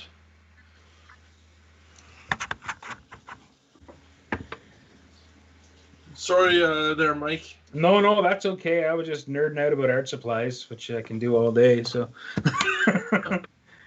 Yeah, always in short supply things. Yeah. Just like even now, I'm trying to find like brushes that are usable. So I'm destroying them all. Yeah. I've been using the brush pen a lot. Oh, right. So the auction has ended. I will go back after Paul and see if you made your bidding in time or if it's going to George. All right. On to the guys' art. Stefan? Yep. Go ahead. All right. So up first, we will put. Let's go with Casey up first. So the starting bid on Casey's original art piece tonight, and we're going to start these out as usual at $50.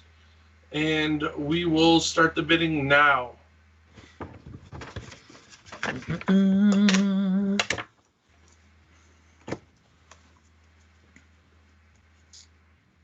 Better get that red on there. Yeah.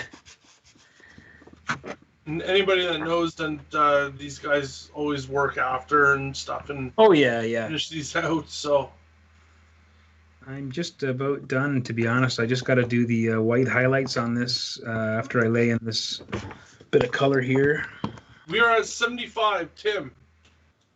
Oh, Tim. I didn't know Tim was watching. How's it going? Oh Tim? yeah, Tim comes out every week, man. I think. Yeah, he loves this stuff. I was talking to him the other day. Always good to have Tim on the show for sure. 85, John. 120, Paul. Wow. Sweet. Right on.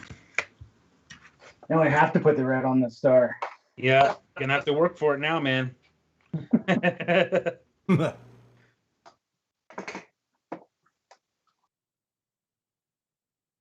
Once there's color, then it just doubles in price. Just a touch of red. I did that at one auction. I hadn't quite hit to the color stage yet, and I said if the bid, reached over X amount of dollars or so, I would I would do it in full color, and it did. So I ended up having to color the piece after, which was fun. And Eric jumps in at 125. Oh, that's Hey, getting Eric. real now.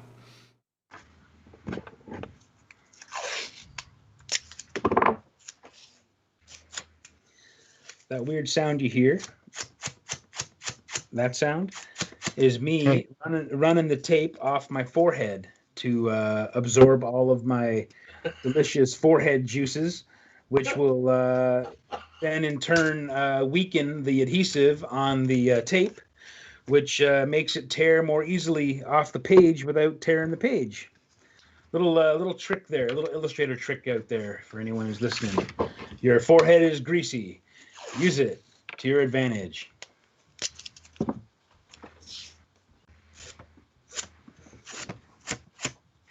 I use it as an oil paint medium. You know. Just get the squeegee out, every so often, and Yeah. yeah. You don't need linseed oil. You just use your forehead.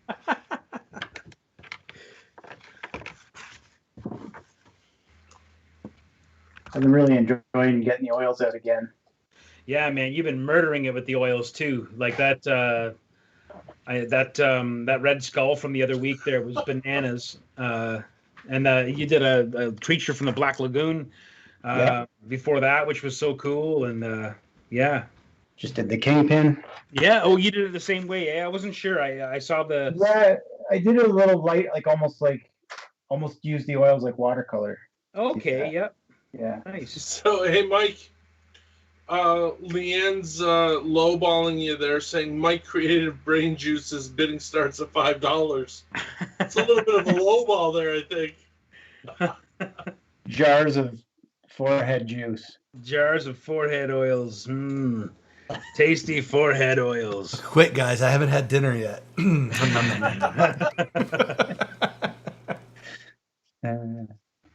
All right, well, while we're waiting for some of the bidding to go through, I'm going to announce some of the winners for the drawing. Okay. All right, so the first two winners are Jennifer McCracken and Paul Kemp. Right on. Awesome. Batman 2006 Lego book. Very cool. Yeah. I'm doing it by rolling the dice on the computer. You know, didn't have enough time to Oh, put it nice. on screen, but I don't know if this is weird doing this. You being weird, Casey. You doing weird things. Yeah.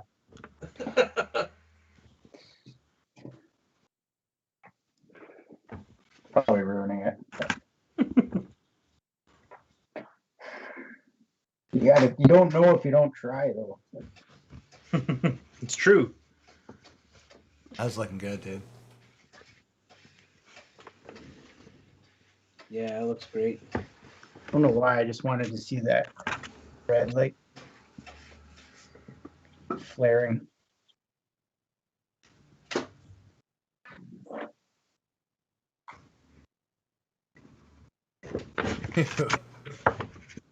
So each mic piece will have an extra DNA sample so we can clone him.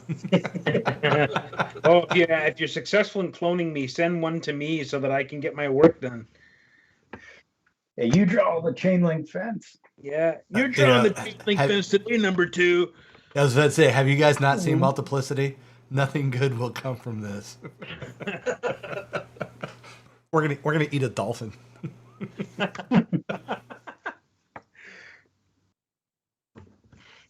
I love the clones on the Invincible too. Yeah. I love that character. He's a blast.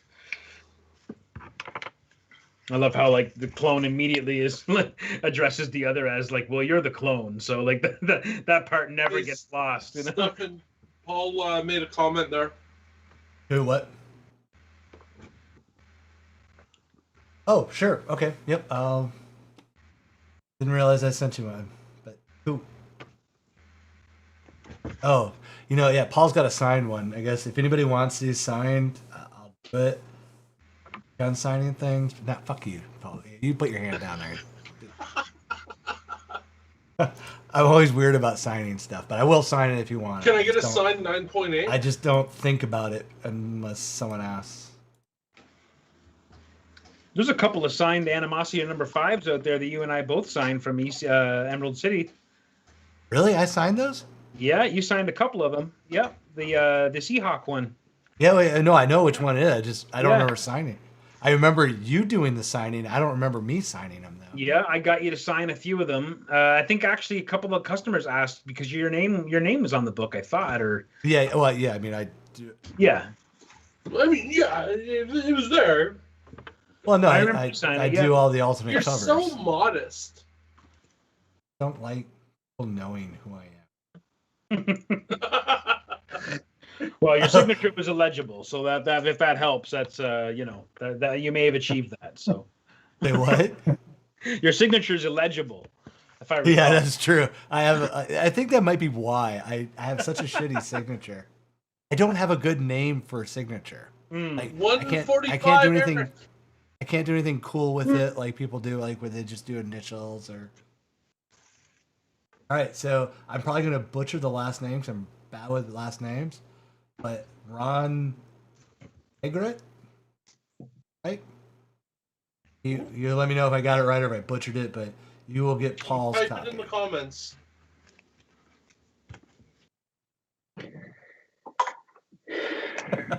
No, I'm not that Stefan on Wikipedia. That's got to be another Stefan. I actively make sure I don't have a Wikipedia page. Wikipedia. Oh my God, Mike! Me and you should get together one night and just drink and start a Wikipedia page for Stefan. And I will shut it down. I will get immediately notified if you do it, and I will shut it down. You kid about the fact of wondering. I have that set up, but try it and see what happens.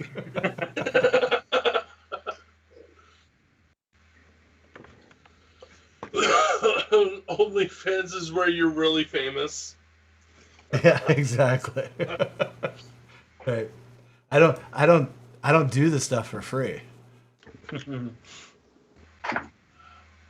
We've established what I am. We just got to figure out how much I cost.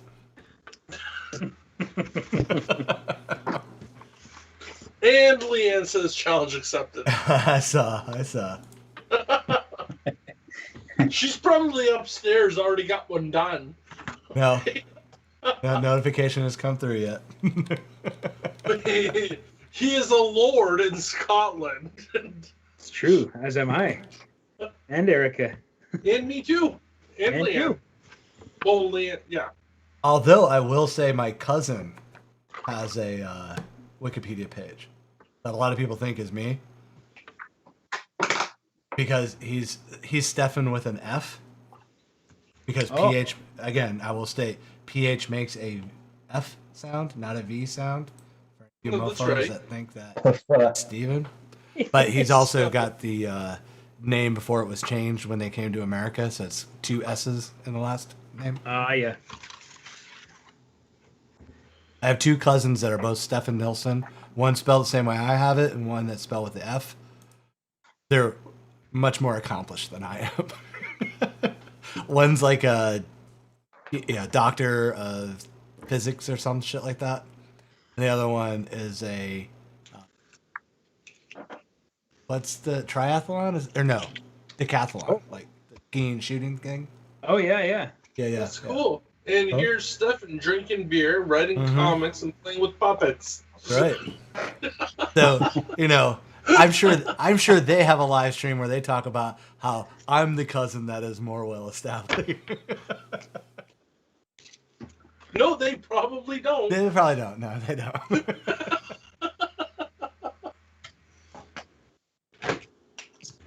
All right, guys. So Eric is the high bidder at 145 on Casey's piece. Oh, nice. Thank you, Eric. Thanks to everyone who was bidding.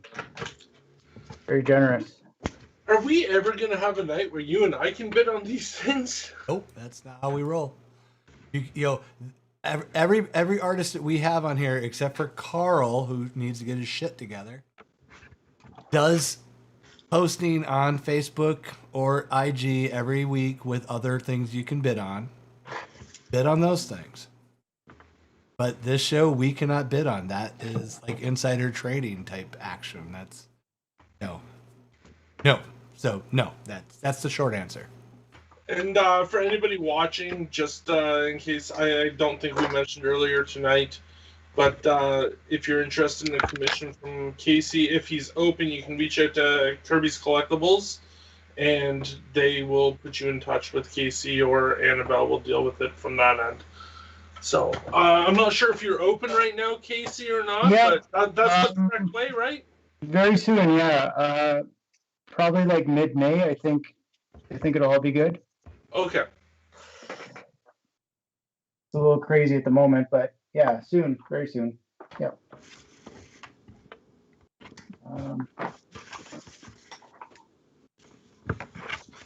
Nice to say that. And Yeah. Mike is always busy because I know we don't keep him stopped and stuff, but your list is like what, 3 pages long right now, Mike? Yeah, it's, I'm kind of ashamed about my list because I haven't been able to get to it in so long. It kind of filled up right when the pandemic broke out, and I had a lot of people just step up and like say, hey, well, I still want to get that commission, and then yeah, things just kind of got busy, and Dodge keeps me pretty busy too, drawing that, and there's just a lot of moving parts every day, so it's kind of hard to. I've been really bummed out about my commission list. Because the daily auctions are really just kind of sometimes are just my warm up or my kind of cool down for the night. I wanted to, take some time every day to draw for myself for a change because I don't do that very often as an illustrator. So it's good to do every so often. And anyway, it kind of just became a daily thing that I'm trying to maintain. It's not been every day. I've had to skip a few this week and last week just because there's other stuff going on and covers to draw and stuff. But yeah. You've done some awesome stuff though. Like, thank you. I appreciate that. Yeah, I'm enjoying it. It's like I said, I've got these 2 long boxes full of blank covers, and every week my buddy Rob at the local comic shop here, Comic Connection, he always just, hey, you want one of these? You want 2 of these Batman blanks, or you want one of these, Thor blanks or whatever? And so I always grab them because, I know I can use them, but I just never get around to them. And I know if Paul's listening, Paul booked a couple of sketch covers with me, I think back in May, or May, and I haven't gotten to them yet. And it's like a little stack of them to do. And they're cool ones. They're really cool ones, and I've still got them in their jewel box, waiting to crack into those. But I appreciate your patience on that. But I will get to them eventually. Hey, I'm going to interrupt you there. We're down under a minute, so just in case anybody is watching. What's the highest bid there, Justin? 145 to Eric. And Casey, I'm just going to say, it's cool that you're, giving props to Mike, but leave the ass kissing to the professionals, man. You're taking away our thing here. All right.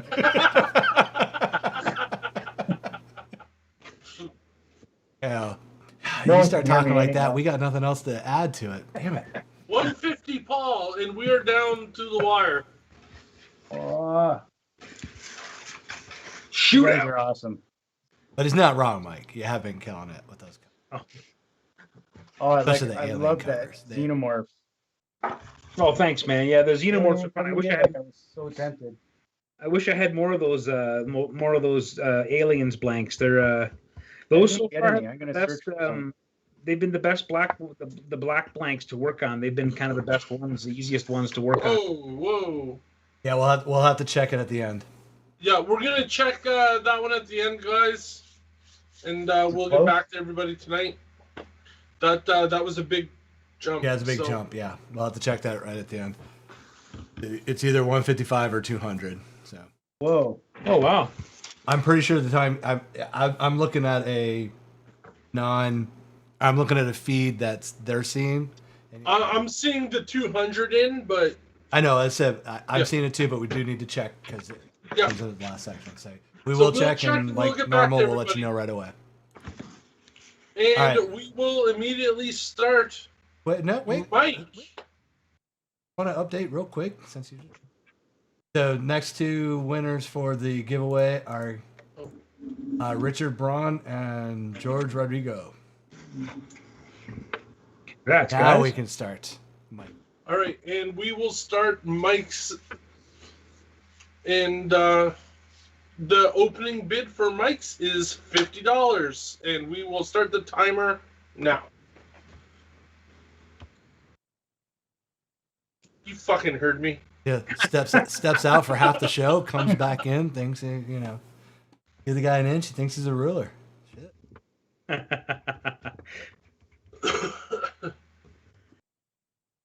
I haven't had any drinks in me all night. I I know I got one poured and I haven't. I know you guys have been Yeah. fucking kind I of, haven't been drinking the sake like I was gonna drink the sake. Oh well, that's all right. And the opening, we are at 150. I don't know if it's CJ or Paul. I'm here. Well, one of them's just going to have to come in at 160 and just. 155. Or Tim will come in at There it is. 155, yeah. So you don't have to worry about that 150 bid anymore. You will have to excuse me for a minute, Stefan. I need to go grab another drink. Oh, see how he does this? Yeah, I want to go get one for me too, buddy. Sure, buddy. I'll toss it through the fucking camera. Thanks, man. Email it. He'll put in with all those comics he's sending me. I can still fucking hear you. I don't care. I'll say this in front of you every time. Did you ever get your copy of Last Ronin yet? No. Oh, I think I bust his balls on a weekly basis. come No, I haven't received it just because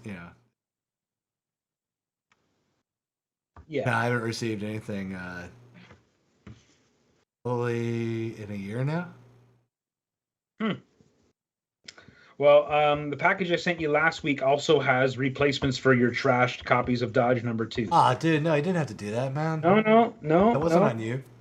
No. It's important to do that right. So yours got trash in the mail, and that's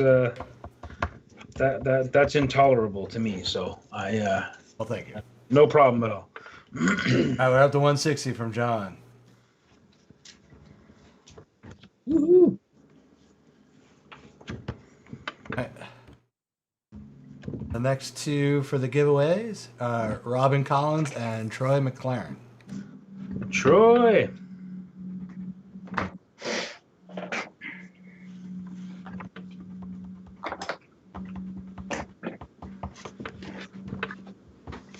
Oh shit!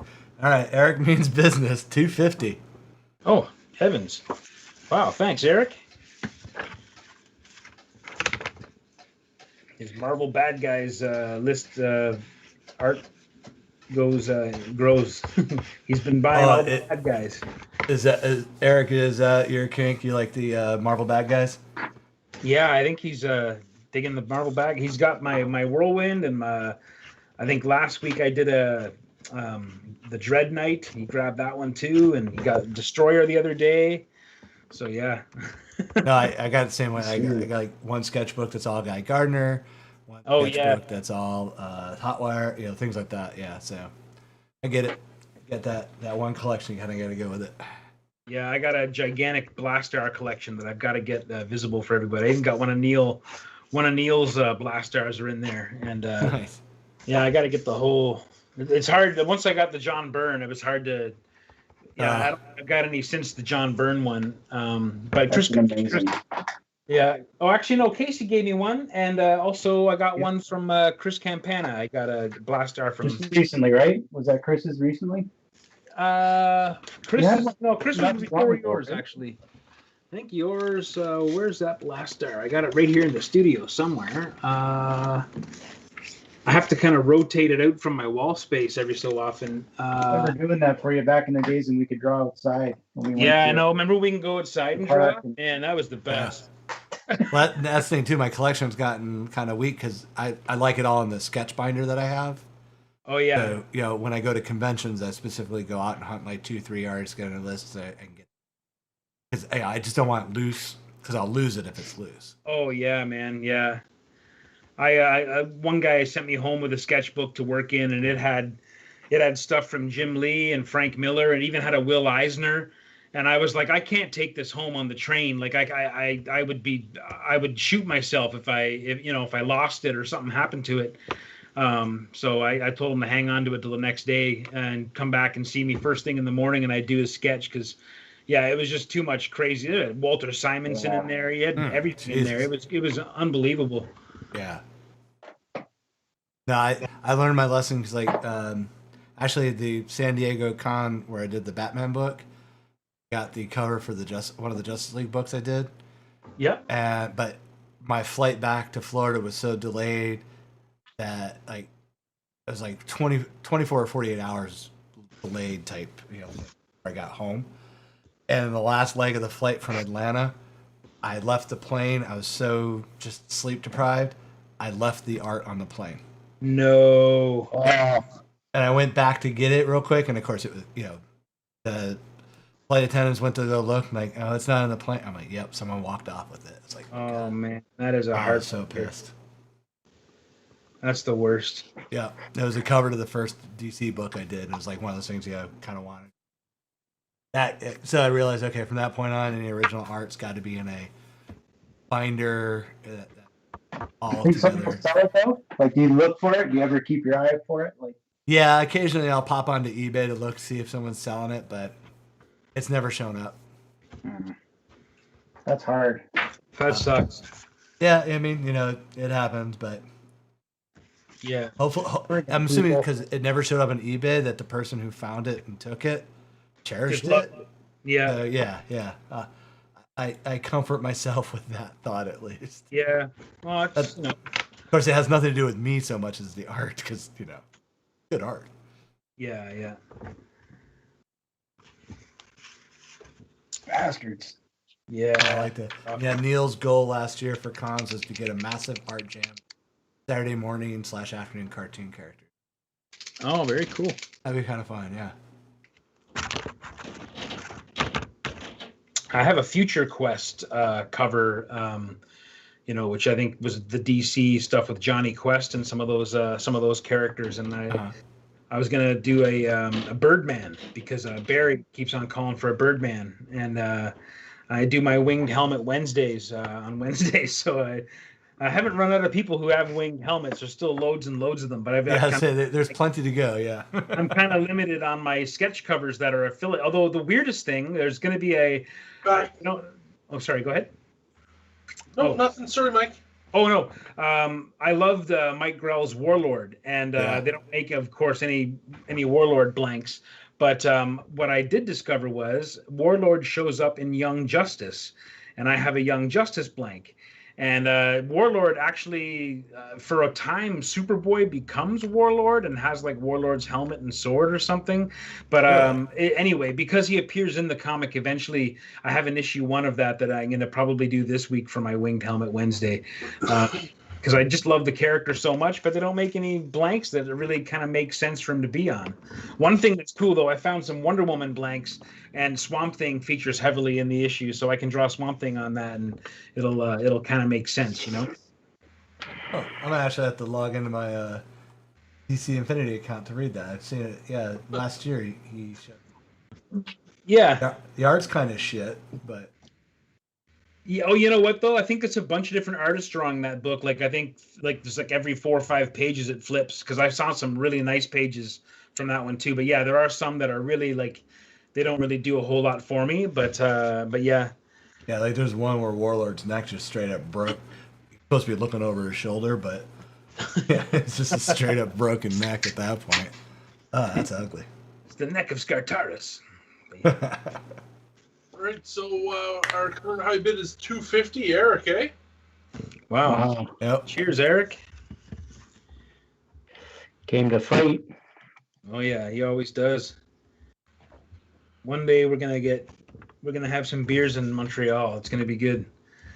Been a long time. I miss Montreal. So did you see that they did announce this week that Michael Keaton has been secured to play Batman in the Flash movie? What? That's awesome. Yep. Well, because it's what's the storyline? Flashpoint? Batman Beyond? Well, he's going to be playing old Batman, obviously. Right. Okay. So I'm hoping, yes, it will be, Bruce Wayne from Batman Beyond. But Yeah. 'cause that is what and then people will just go absolutely bonkers over it, and then Warner Brothers will get their head out of their ass and do Batman Beyond finally. That would be so great. Yeah, because man, seeing Michael Keaton play Bruce Wayne again. Well, especially and having it fit so perfectly, with the story. Because I thought that was, I mean, my favorite Batman is still always going to be the animated series stuff. But the Batman Beyond felt like that a little bit. It had that same Very much. vibe in that same universe. So yeah, very cool. So I'm hoping that will be the case, and trying to think who they could cast to be Terry. Yeah, that's a tricky one for sure. Oh man, I wish I had like an eighth of the talent that these two have. Thanks, man. What would you draw? What would I draw? Yeah. A hand turkey. The most incredible hand turkey you've ever seen. I wouldn't go that far either. You could do that now. No, we'll save that for a special night, Casey. Don't put me on the spot like that, man. Let's auction off Justin's hand turkey. Stefan can draw a better hand turkey than me, I'm sure. Oh, my hand turkey are stuff of legends, dude. But I don't do them that often. But when I do, people stop to watch it being done. It's like they're watching magic happen in front of their eyes. Like, holy shit, that hand turkey is coming to life right in front. Did you draw that? You make this? Did you draw that? You mean the thing that I'm moving my pencil back and forth and making marks on right now? Yeah. Yeah, in fact, I did draw this. It always blows my mind. If it's a little kid, they get a pass. But it's when someone's like, you drew that. Yep, you drew that. Well, I'm still drawing it, in fact. Wow, you drew that, man? Yeah, I've still got the pencil in hand, brother. Like, You are in reality right now. It's just how much you blew their mind. I mean, it's flattering, right? It's nice. It is. Oh yeah, for sure. No, I don't. I never give them a hard time, but it's always funny.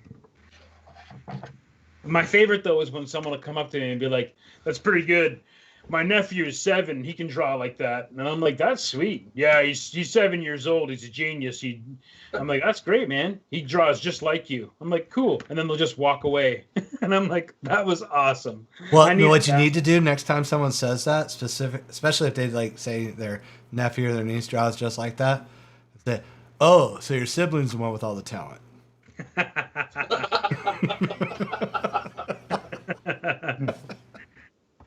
Yeah, And Hugh Rookwood has joined the conversation. There he is. He's coming in. Hey, long time no chat. In a few hours. Yeah, you guys threw down in Chatham today. Yeah, that was fun. Ontario over the CK Expo. Yeah, a lot of people that kind of joined in. We had Steve-O and Yeah, Sam came in, Eric Anthony. I watched it for a few minutes. Yeah, it was pretty cool. Alfonso was there, and Yeah, Alfonso came in. Yeah.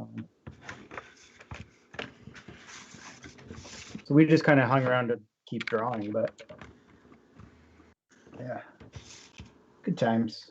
oh yeah, All right, before we get Guys, down to the we're last at a minute here, minute to go.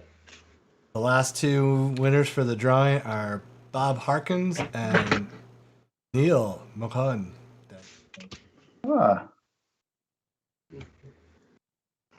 Contact everybody. Neil, yay. Sorry. Ouch. Wow, way to be a dick.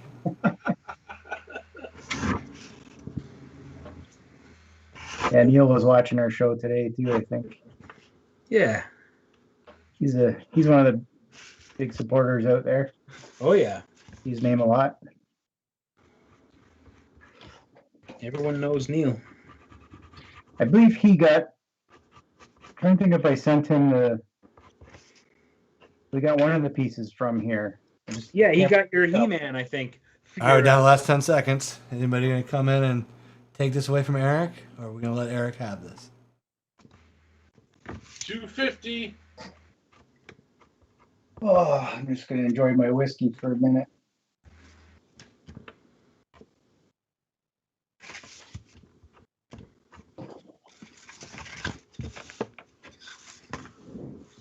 Sold. Right on. And it's amazing. That indigo worked out really nice. Oh, thanks, man. I was worried it was going to be like super dark and like blend with his outfit or something, but the blue is really works really well. I switched it up and went with a different blue towards the bottom just to kind of lighten it up a little bit because I felt like it was getting a little bit dark. It was getting a little close to that because his suit was done with black watercolor, which has a nice kind of tonal range to it as well. So, yeah. That it's cerulean on the bottom. Cerulean blue. Well, congratulations to all the winners tonight that won everything, the art, the books.